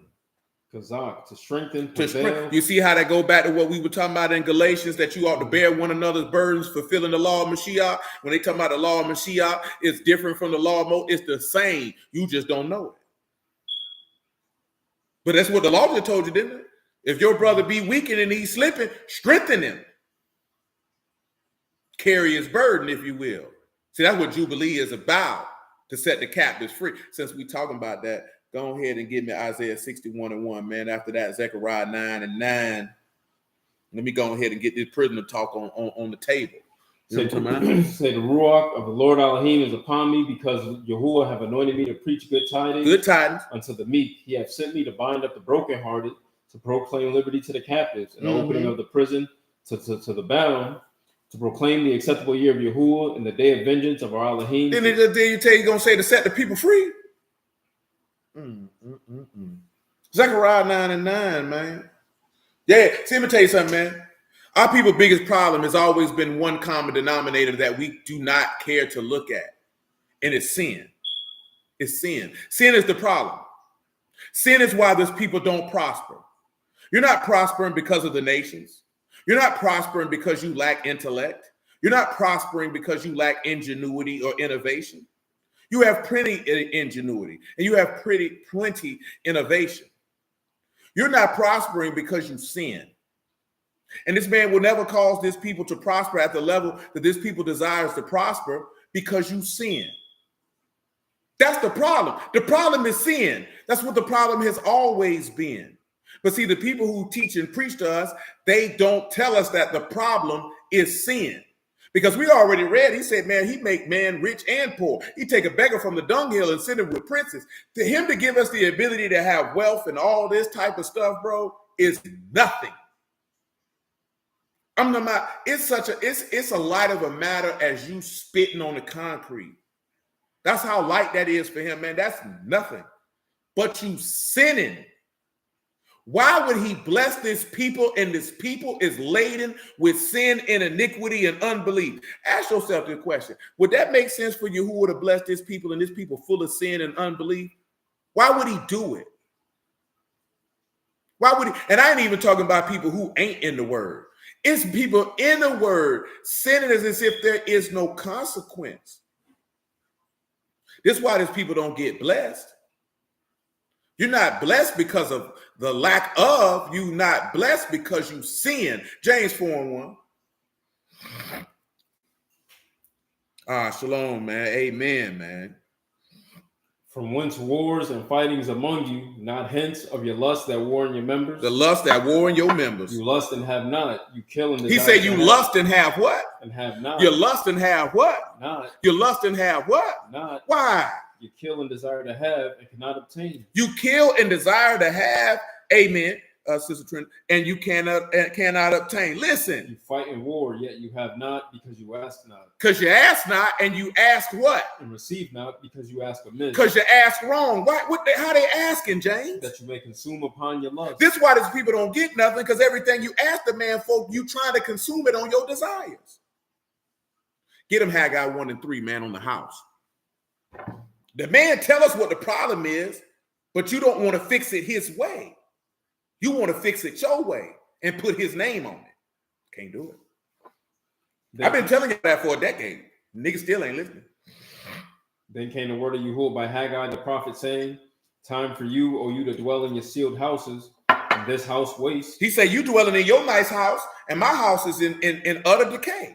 Now, listen. Therefore, thus saith Yahuwah of hosts, consider your ways. He said, do what? Consider your ways. He said, consider what? Your ways. Consider the nations. Your ways. Consider oppression. Your ways. Consider what? Your ways. Listen what the man You have said. sown much and bring in little. He said, you sown a lot of seed, ain't brought in but a little bit. You eat, but you have not enough. He said, man, you eat, but you ain't never got enough food. You drink, but you are not filled with He drink. said, you drink, but you still thirsty. You clothe you, but there is none warm. He said, man, you got on a hoodie, a jacket, and a thermal, and your nipples still hard, and your boots still shaking. And he that earn wages into a bag with holes. He said, you got money, and it seems like every time you put it in your pocket, it fall right out. Thus saith Yahuwah of hosts, consider your ways. This man said, but we don't consider our ways. So it's not you the why. He said, man, you eat, but you're still hungry. You clothe, but you're not warm. You drink, but you're still thirsty. You make money, but you're broke. Because you ain't considered your ways. Because it's not you or anybody else or why you in the position that you in. It's because you sin. It's because you put any and everything before Yahuwah, and then you expect him to bless and increase your work, and he ain't gonna do it. And I don't blame him, because if I was him, I wouldn't do it either. That's first-class simpery. You don't reward bad behavior. You don't reward disobedience. You don't reward a lack of trust. You don't reward that. Because what are you going to learn if I reward you for that? You're not going to learn anything. It's going to strengthen you to continue to be what you've been. The minute these people can get out of sin is the minute this man can shine his face on us. You know what I'm talking about? But until then, he'll just shine his face on people individually or blocks of groups of people. But us as a whole, there's no way in the world he can shine his face on all quote unquote Negro people in America as a whole. You know he can't. You know he can't. These niggas mired in sin. How he gonna bless us? Why would he do it?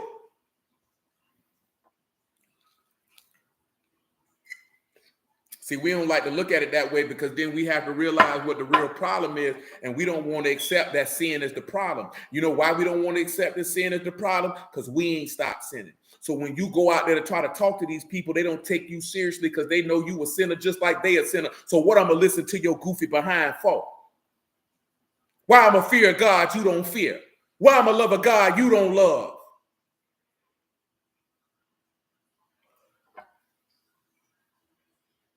Yeah, it's got to pass over like I'm trying to do. And that's what Yahushua son of Nun told them people, all that sin you were doing in Egypt, he told you leave that over there. Don't bring that over here. Leave that over there. We don't want to leave sin alone. And we don't want to call it out because we mired in it. And that's what I meant when the sister meant that earlier. That's why they tell us that can't nobody keep it. It's to make you believe that you'll always be a sinner. So everybody is comfortable being a sinner. So nobody actually ever becomes godly through faith.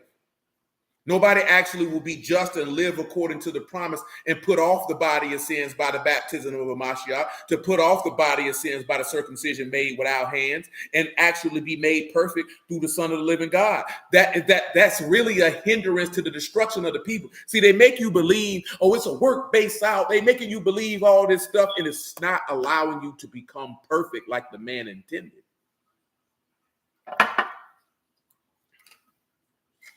You can't listen to these people, man. They don't want you to be saved. They don't want you to be saved. You know what I'm saying? See, some people are like, you telling people to keep the law. Man, the law is not of the greater importance than faith. Anybody who believes in Yahuwah know that. That's right, sister. You got to come out of all sin. We can't be making reasons to stay in it. And I'm not saying, yeah, look at, I don't blame the people for that because it's the people who teaching us that make us believe these stances, and then we get locked in because you've been told this for 5, 10, 15 years. You know what I'm saying? I've never been in no church, so I never had no thought process of you'll never stop sinning. So when I got in the word, I took the word for what it said because this man never said that. He never insinuated that. He never said anything of the sort. You know what I'm talking about? He never said anything of the sort. That's not what he wants. Sin keep us separated from him. Read Isaiah 59:1. Let the Lord tell you.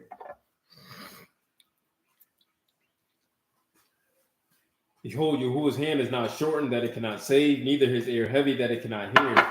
But your iniquities have separated between you and your Elohim, and your sins have hid his face from you. Man, it's sin that's got our God not fooling with us.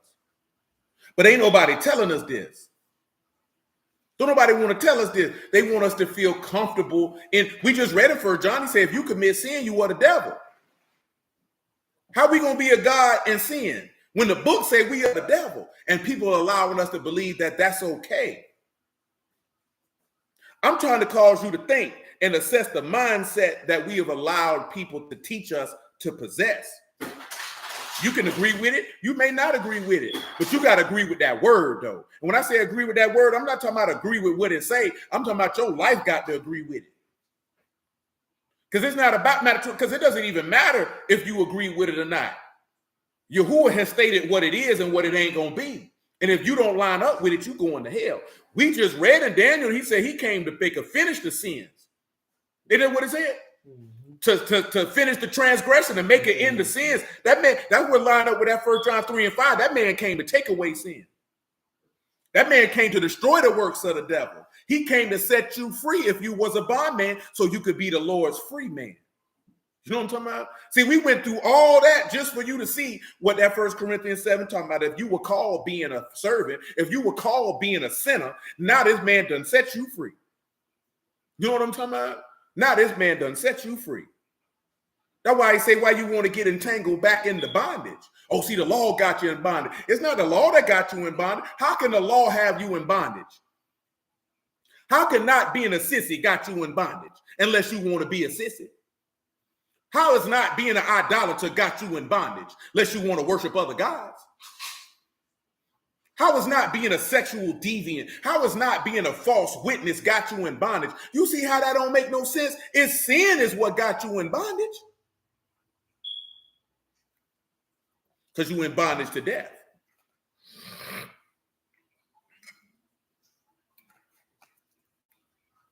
Come on back to Leviticus 25, man. We get this work, man. You know what I'm saying? What we say we gonna get a devil and a false prophet, crazy work. That's what they gonna get. We in verse 36. We don't want that. We don't want that. I'm gonna read verse 39. He said, if your brother be waxen poor and be sold unto you, you should not compel him to serve as a bondservant, as a hired servant, as a sojourner shall he be with you, and he shall serve you until the year of Jubilee. Then shall he depart you, both he and his sons with him, and shall return unto his own family, into the possession of his father shall he return. Remember what he said, because he said the servant abide not in the house. Bondman got to get out. For they, my servants, remember, right? He said, but if you be called as a free man, he said, who's serving to you? You are Mashiach's bondman. See, we get into that. Get that Zechariah 9 and 9. Doggone tonsils trying to inflame. He said, rejoice greatly, O daughter of Zion. Shout, O daughter of Jerusalem. Behold, your king come unto you. He is just and having salvation, lowly and riding upon an ass, and upon the colt of the foal of an ass. That's right. And I will cut off the chariot from Ephraim, and the horse from Jerusalem. Listen. And the battle bow shall be cut off, and he shall speak peace unto the heathen. And his dominion from sea to sea, and from the river to the ends of the earth. Listen. As for you also, by the blood of your covenant, I have sent forth your prisoners out of the pit. He said, out of the blood of your covenant. I sent forth your who? Your prisoners. Out of the what? Pit. Where there was no what? No water. Oh, I gave you life, boy. Tell them what prisoners is there. We ain't talked about prisoners in a while. You'd have to go back in the archives. I can't tell you that, but it might. I don't know how many years. Prisoners is Osir. That's a prisoner, a captive, a bondman. A bondman. He said, man, but they were bondmen of what? Of hope.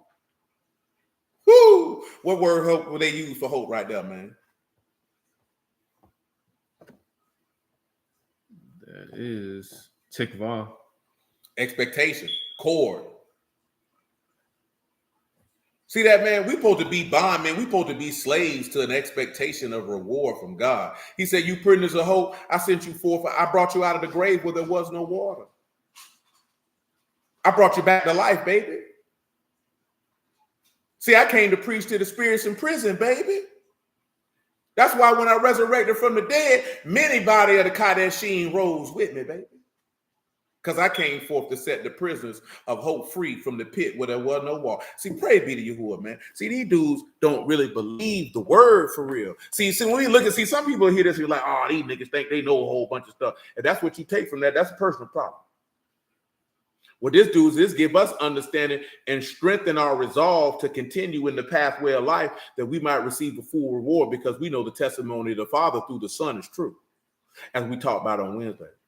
Because we know that his witness is in heaven and this record is on high, and he fulfilled that witness. And we know for sure that Yahushua is the son of Elohim, and we believe that unto eternal life. So therefore we live according to that faith and serve him according to those promises, and we do it in joy, faith, and peace. If you don't understand that, I feel sorry for you. I shed a tear for you, because you're going to hell. You know what I'm talking about? And the thing is, I ain't shedding a tear because you're going to hell. I'm going to shed it because you don't know you're going. You don't realize your soul is in great peril because you have called the Father of our Lord and Savior, Yahushua HaMashiach, a liar, and said that the testimony of his son ain't true. That's a sad place to be, baby. I ain't going to lie to you. I ain't gonna lie to you. That's a sad place to be. That ain't no way you want to be, baby. I ain't gonna lie to you. I ain't being funny or nothing. You know what I'm saying? I might be a jovial and humorous guy from time to time and flex some type of comedic timing and verbiage and things of that sort, but I am not joking at this particular time. That is not a place to be at all. That is not where you want to be, because you on the wrong side of the ledger, man. That man said, if you don't got the Son of God, the wrath of God abide on you, baby. Get that for him, man. John 3:30. That ain't no place to be. Don't let these people make no fool out you, man. Definitely don't let the devil make no fool out you, because these people out here making a fool out of us, man, and we love it. Take it how you want. Come on. He must increase, but I must decrease. He that come from above is above all. He that is of the earth is earthly. And speak of the earth, he that comes from Shamaim is above all. And what he have seen and heard, that he testify, and no man receive his testimony. He that have received his testimony have set to his seal that Elohim He is that true. received the testimony of the Son of God has set to the seal that the Father is true, baby. Yes, sir. For he whom Elohim have sent speak the words of Elohim. That's right. For Elohim give not the Ruach by measure. Listen. The Abba loved the Son and have given all things into his hand. Listen. He that believe on the Son have everlasting life. He that believe on the who? On the Son. Have what? Everlasting life. He that believe on the who? On the Son. Have what? Everlasting life. But guess what? He that believe not the Son shall not see life. He that believe not the what? Not the Son. Ain't gonna see what? Life. But what resting on it? But the wrath of Elohim abide on him. That's an ugly place to be, baby. I ain't gonna lie to you. That's an ugly place to be. That ain't where you want to be. Bump with these niggas out here talking about. That ain't no place to be. That ain't no place to be, man. You know what I'm talking about? Man, I've been telling you that, man. And just talking with these dudes, I see it more and more, man. I'm talking about these people don't care about us, bro. Dear sister, they don't care about us. They don't care about our soul.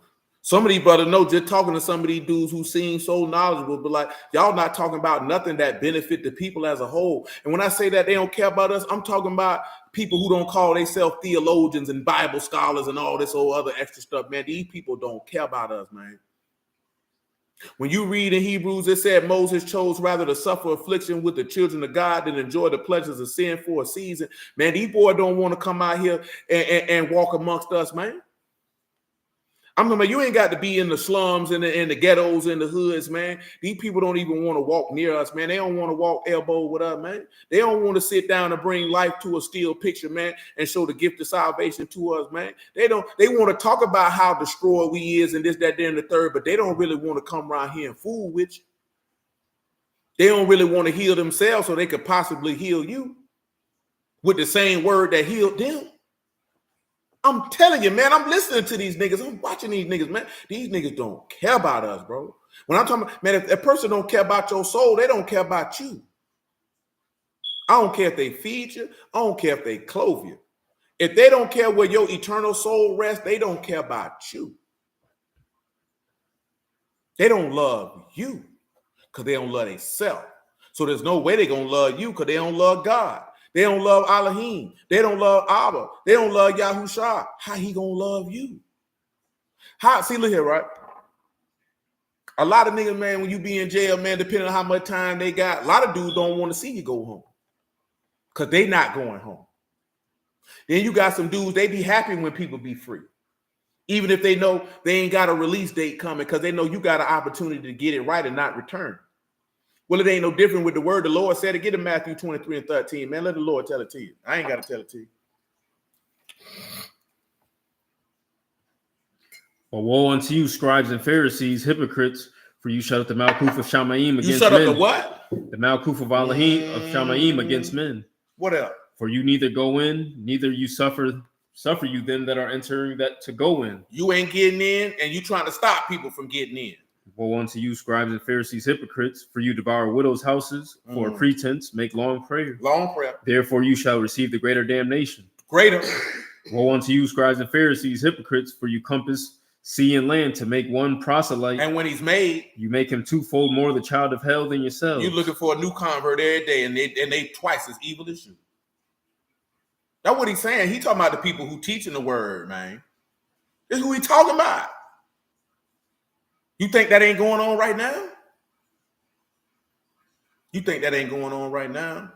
He basically telling you that the scribes and the Pharisees didn't give a damn about the people. In general, not every scribe and Pharisee, but in general, they didn't give a damn about the people. And these people don't give a damn about us now.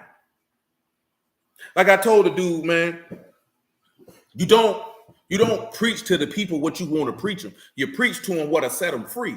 Like it seems like every time we talk about dudes say, yeah, we need more of these practical conversations, and these niggas go right back to arguing. You know what I'm saying? But I'm like, how is this going to benefit the people, my G?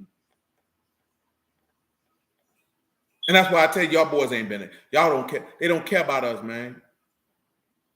They don't care about us, man. Let me tell you something, man. A lot of black folks don't like really being around black folks like that. And when I say not being around black folks, I'm talking about the black folks that we be considered undesirable. You know what I'm saying? A lot of niggas don't like to go in the hood. And I ain't talking about going in the hood to preach. I'm talking about just going around now. You know what I'm talking about? And sitting around now. Never in my life have I ever felt uncomfortable being around my own people, bro. Word or not, I ain't never felt like that.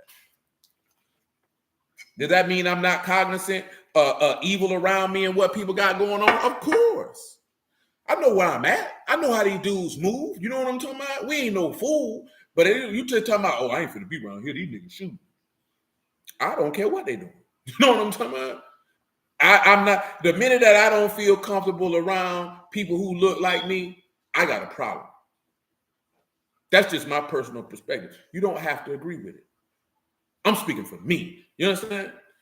The minute where I feel like I couldn't go out east and sit around some niggas, man, or I couldn't go and Pearl, or I couldn't go and Bunker Hill, I couldn't go in Lakewood, or I wouldn't want to go off Mount Creek, or I wouldn't want to go in Sherwood, or I wouldn't want to go in Eureka. I got a problem. Bro, we was in Eureka every day for 2 years, bro. I ain't give a damn. And guess what? I was walking around them niggas' neighborhood like I was from around there. Yeah, we working. Nigga, I'm not finna be like, I'm finna drive to the store. I'm finna walk to the store just like them niggas walk to the store. I'm gonna speak to them niggas like that, like I stay around. Because how's this nigga any different from me? Nigga, our skin is the same. We come from the same places and seen the same things. Why am I uncomfortable around this nigga? Why am I walking around tense and tight around niggas who look like me, man? I just don't understand that frame of mind. I don't. I really don't. Like I said, now you got to keep your head on the swivel depending on what neighborhood you're in, because you know how it go down. You can't be no fool.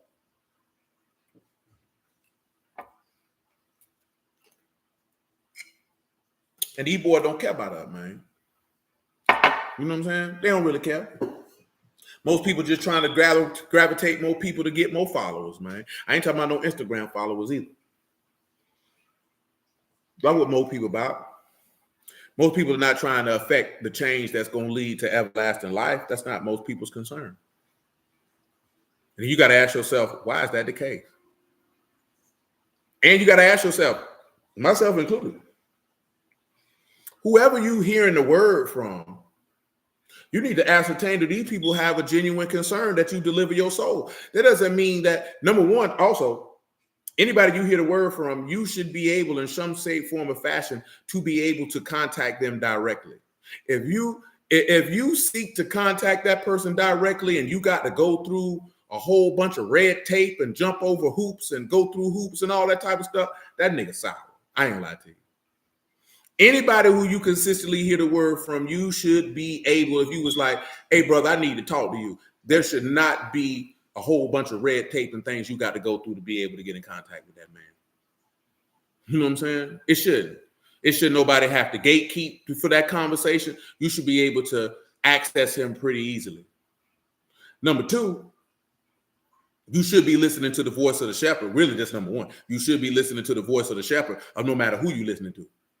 If you don't hear the voice of the shepherd, you need to cut it off. You don't need to be talking about I'm going to chew the meat and spit out the bones. That's utterly retarded. No, not with no word. If you got to spit something out, that means it ain't a God. What you listening to it for? That means you taking a little bit of truth with a lie. That's the devil, son. You ain't never got to chew the meat and spit out the bones if you're dealing with Yahuwah. You would ingest it all. Did he not say, open your mouth wide and I will fill it? Did he not say, if you hunger and thirst after righteousness, you shall be filled? So you wouldn't have to spit nothing back out. So if you spit it back out, that means you listening to the devil, son. Why would you sit there and continue to listen to it? That don't make common sense at all. Don't make no sense. And thirdly, you need to make sure that whomever you listen to, that they care about your well-being, your soul, your salvation. And you should be able to ascertain that because you were listening for the voice of the shepherd, and you'll be able to ascertain that from the information that you've been given, because they don't even need to know you directly, because Yahuwah care about your soul. So you know if they got the word of Yahuwah in them and they giving you the word as Yahuwah has given it unto them, then you would know they care about your soul, because Yahuwah care about your soul. Because he said he have no pleasure in the death of him that dieth, that a man turn himself and live. For why will you die, O house of Yasharal? You need to pay attention to that. You need to stop getting caught up. Oh, he know we are Israelite, all that. You're too old for this now. You're too old. I get it. Oh, we fresh and nah, man. That junk's not. You over 30 and you amped up because you identify with a group, you a goofy in the brain. When I say that, meaning a goofy, meaning you immature, you're thinking like a child. Grown people don't seek to be a part of groups. Grown people seek to be a part of a tribe that will hold them accountable and actually encourage, push, and motivate for elevation and growth. You're too old to be around here talking about just happy to be a part of something. That's what you do in middle school. That's what you do in high school. Hell, that's what you do in college. That's why most people join fraternities and sororities in college, want to be a part of something. That's not what men do. Not when you become a man. When you become a man, you want people around you that are invested in your growth. If they're not invested in your growth, then why are you interacting with them?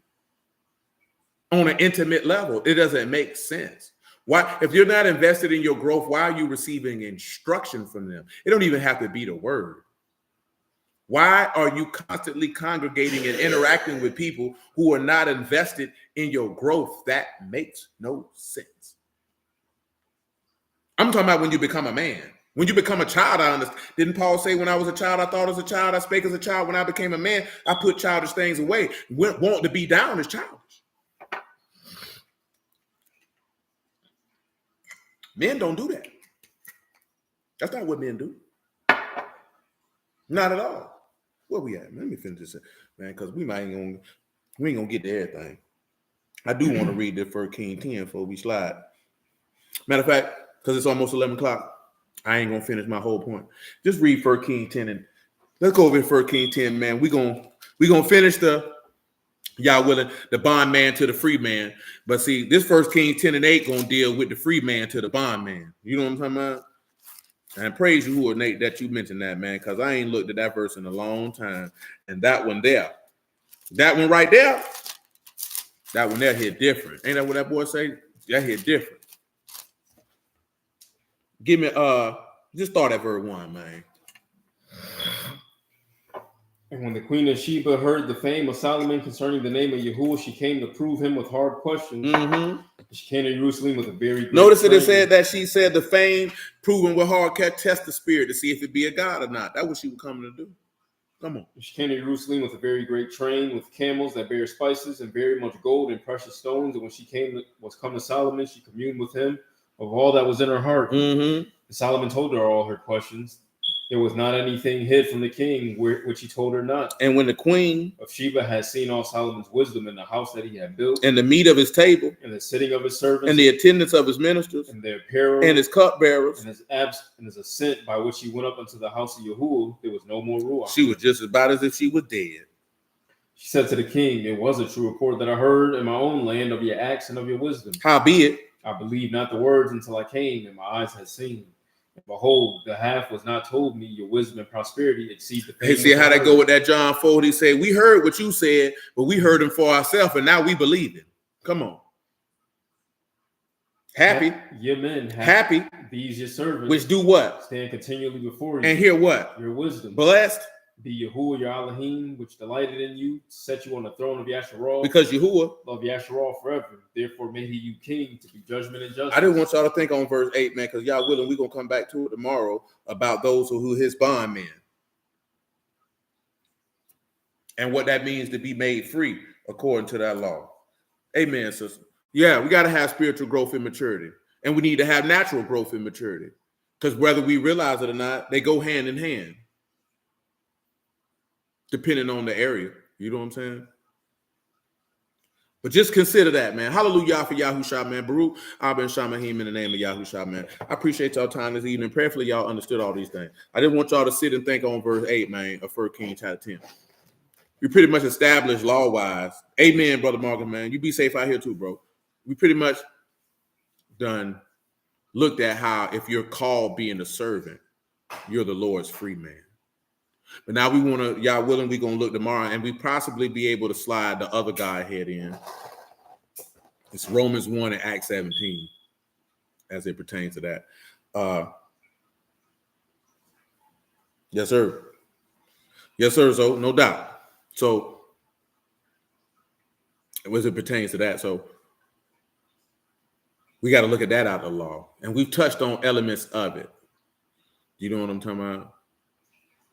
If you were free, you end up being his servant. And this is another example of how all these things are in the law. and how we can take the law and get understanding that we know that Yahushua is the Son of God. You know what I'm saying? And that always remember that everything that we preach and teach is for the esteem of the Father in heaven in the name of Yahushua.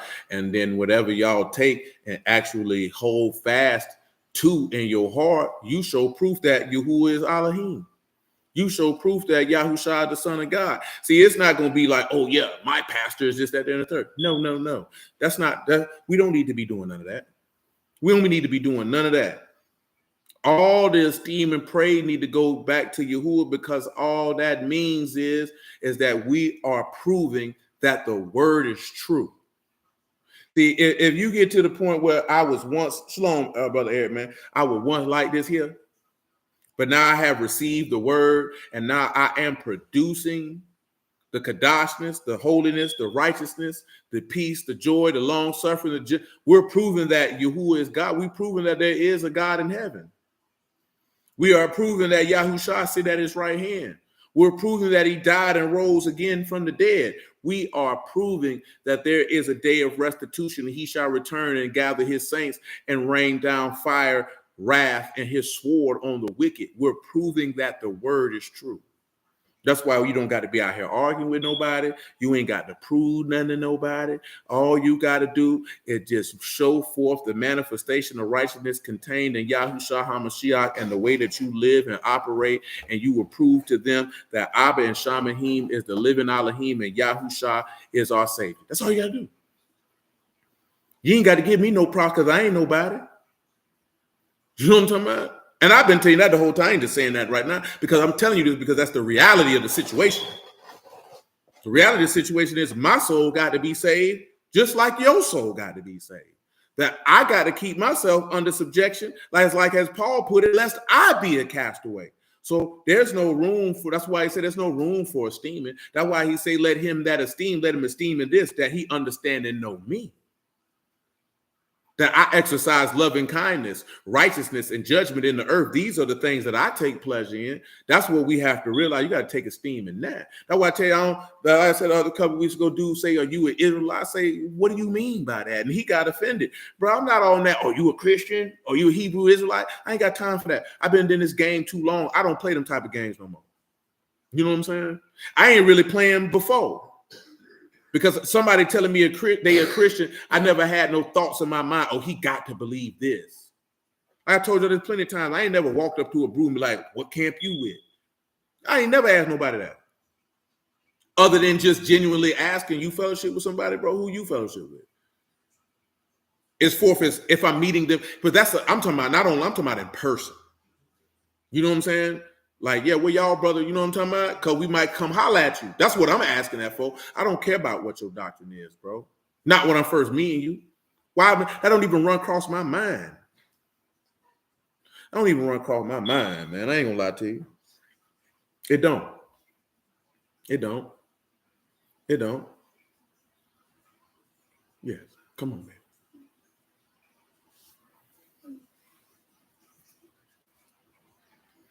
Yeah, that don't even run across my mind, man. It definitely don't. Why would it? Why would it?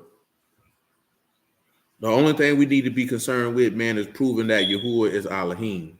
And we don't got to prove that with debates and arguments. We don't got to prove that with showing that we Israelites. All we got to do that is prove that through the faith of Yahushua HaMashiach, and the whole world will know that we belong. Didn't he say, man, if you love one another, then the whole world will know? Don't go in there waking them up if they sleep, baby. I know you be wanting to give your salutations and good nights, but don't be rude. It's okay. If she sleep, let them rest. Y'all willing? You see him when the day break. It's okay. You know what I'm saying? That's all you got to do. We feel like we got to prove to these people we Israelites. Prove that to them for what? For what? You trying to prove that to them so you can believe it? Because the dude talking about, how do you know you're Israelite? I say, bro, I'm not finna argue about this with you, bro. I'm not finna do that with you. The nigga was mad because I told him, bro, I'm not finna do that with you, bro. I don't care if you believe I'm an Israelite or not. I don't care. Okay, you don't believe it. What, I'm supposed to be mad now? You don't believe we Israelites. Nigga, I don't give a damn what you think. Y'all grown men and you care about what other men think. Nigga, is you gay? You trying to attract this man? And when I say gay, I ain't talking about gay as in homosexual. I'm talking about gay as in lame. You know what I'm talking about? What's wrong with you, bro? You're a grown man. If you are confident and definitive in what it is that you stand on and what it is that you believe, why you care if another man don't believe it or not? That'll just be like if you say, hey, man, we were watching the Dave Chappelle special. It ain't about the comedy part. It's about what he said at the end, that he had a dream. And he lived in that dream. Now, I mentioned that for a reason. If you had an idea of a business that you wanted to pull off, something that you wanted to do, and you believed in yourself wholeheartedly that you could do it. The same way like how 50 Cent say, man, he said, it wasn't nothing wrong with me. He said, I just was crazy enough to believe that I would succeed and do what it is that I said that I would do. Why do you give a damn if somebody else believe in you? Nigga, do you believe in you, nigga? I wouldn't care if your wife didn't believe in you. So what? So that's going to hinder you and paralyze you from doing what it is that you set your mind to do because she don't believe in you? You give that woman that much power over your mind, boy? You give strangers who you don't know that much power over your mind, boy? Why do you care if other people don't believe in what you're saying or what it is that you want to do? Why are you invested that much in their belief in you? Why do you care? Nigga, I never cared who believed in me or not. I don't give a damn because that ain't got nothing to do with me. So when it comes down to this word and we say we believe the word of Yahuwah and we definitively stand on that, who cares if this person don't believe what you're saying? Who cares if this person don't agree with you? Who cares? Especially if you know that what you learned, it came by way of the Ruach of God. Whether from, now, of course, this is not, and I'm not going to go into an expansive explanation of this here, but you get the word from two ways. Either Yahushua himself is revealing his testimony to you, which he's not doing with the mass amount of people, or you got it from a man of God who he revealed it to, or another man of God taught. You know what I'm talking about? So either way, you're receiving it by way of the Ruach of God. It's just a different administration of how you get it. And if you can perceive and understand that that was the voice of the shepherd and the Ruach of God that dispensed that information, why would you care? See how that go back to that John 12 that we read earlier? If you know that commandment came from Elohim, what you trying to convince them for? Nigga, I don't give a damn. I know where I'm down with the plug. I know where the word came from. I ain't got to question it. So that means I ain't got to try to, it's more so, hey, this is what I'm on. Like I told y'all about a month or so, whatever, how long ago that was. And I told this dude how Adam died. He said, you can't definitively say that. I said, yes, I can. And I just did. I definitively said that this man laid his life down for his wife.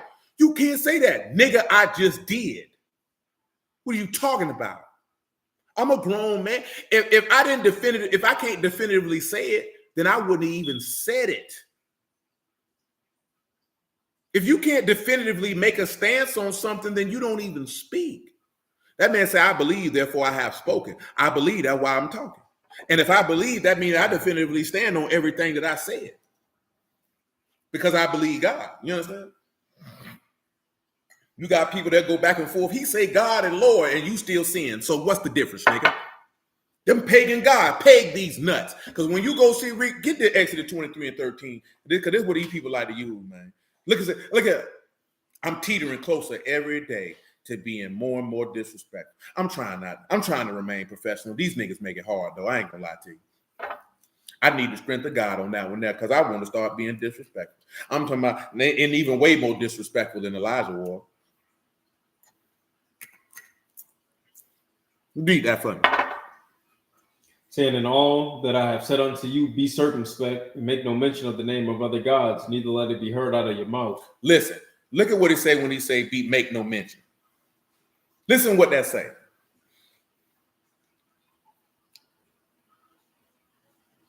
mention is zakar, to remember, to recall, to call to mind. Boom. See, this is what the problem is, right? Zakar, to remember, to call to mind. See, people say, you say God, you call him. Shut your stupid behind up, nigga. That ain't what that means. Because if you preaching about a false God, you got to say his name, you dummy. This man telling you not to remember them or call it to mind. That means don't you regard idols in your heart, stupid. That's what that means. That's what that means. You can say Osiris out your mouth, but if you regard Osiris in your heart and remember him in your deeds and doings, you'll forget Yahuwah, you jackass. But you got people around here on this stupid stuff. Nigga, you can sell that to another nigga because I know better. See, I don't care about them niggas about names and titles and you still out here sinning. I don't respect it. I don't respect it. Because niggas see, like I said, man, the man say we swallowing camel straining that gnats. See, niggas like to fuss and fight, but when they get to the real stuff, man, now you don't want to talk. Now, see, brother, that's still, I don't want to hear that, man. Y'all have mercy on this soul, man. Like my nigga Crunch used to say, man, we real niggas straight from the collard green patch, man. Man, we ain't know none of that stuff, man. Man, we from Duval County, man. We don't play them type of games. I don't know what you do, where you from. Because I know it's real niggas everywhere. You know what I'm talking about? I don't know what they do where you from, but man, we ain't going for that goofy junk around here. You know what I'm talking about? We ain't going for that goofy junk around here, bro.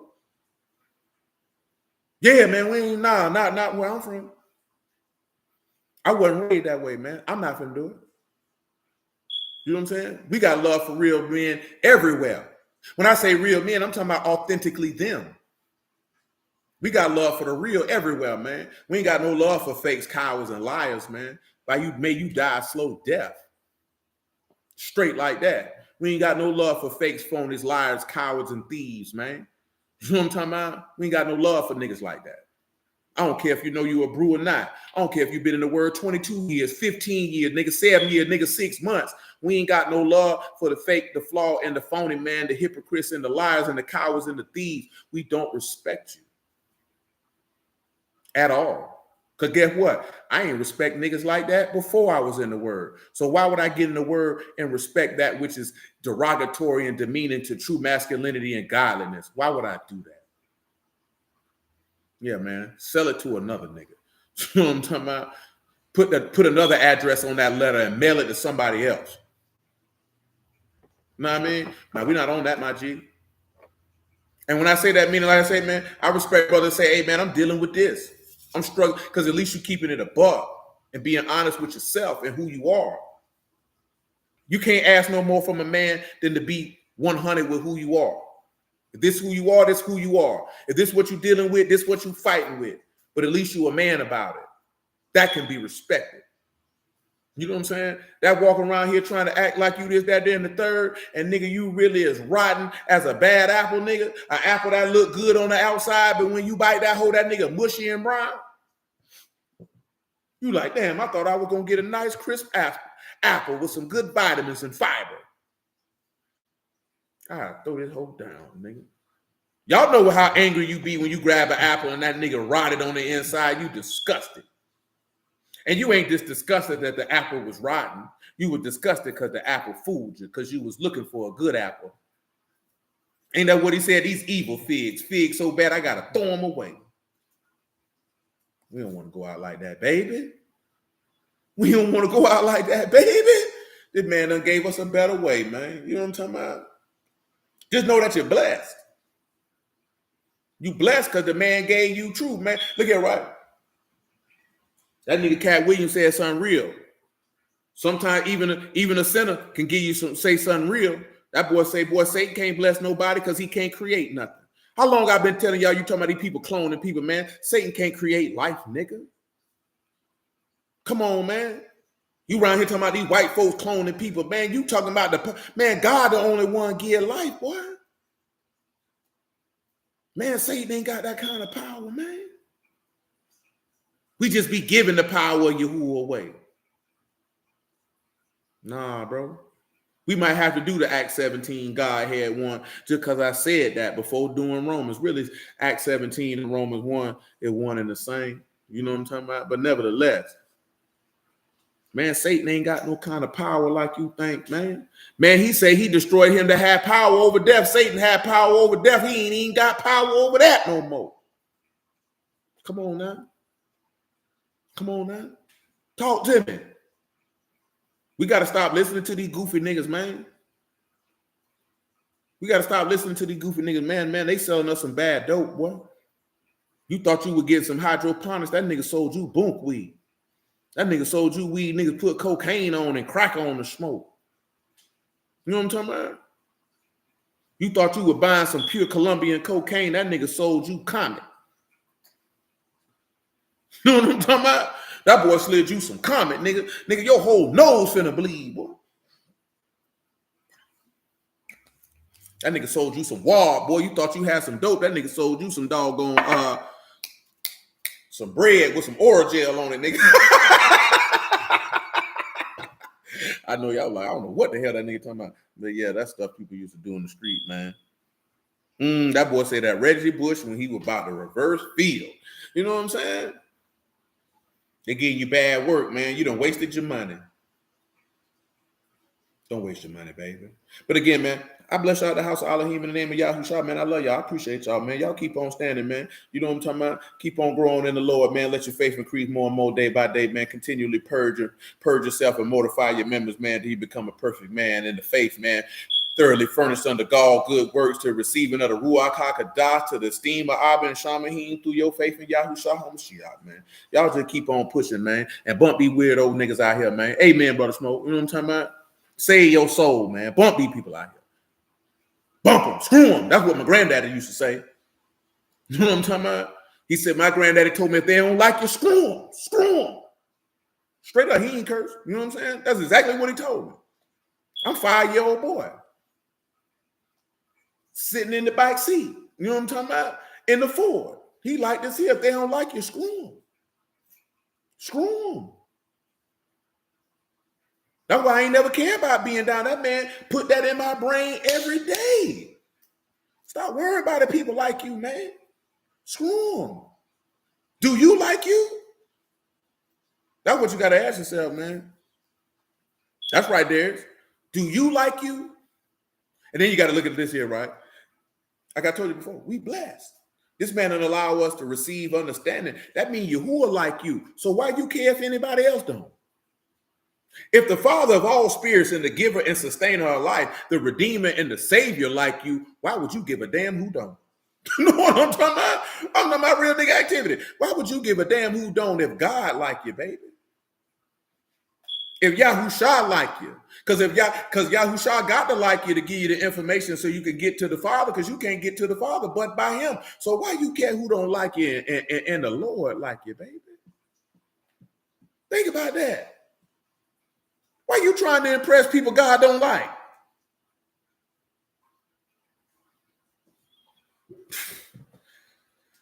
Y'all stay firm out here, man. Paul, you know what I'm talking about? I'm going to catch y'all willing on tomorrow, man. Get them out of here, man.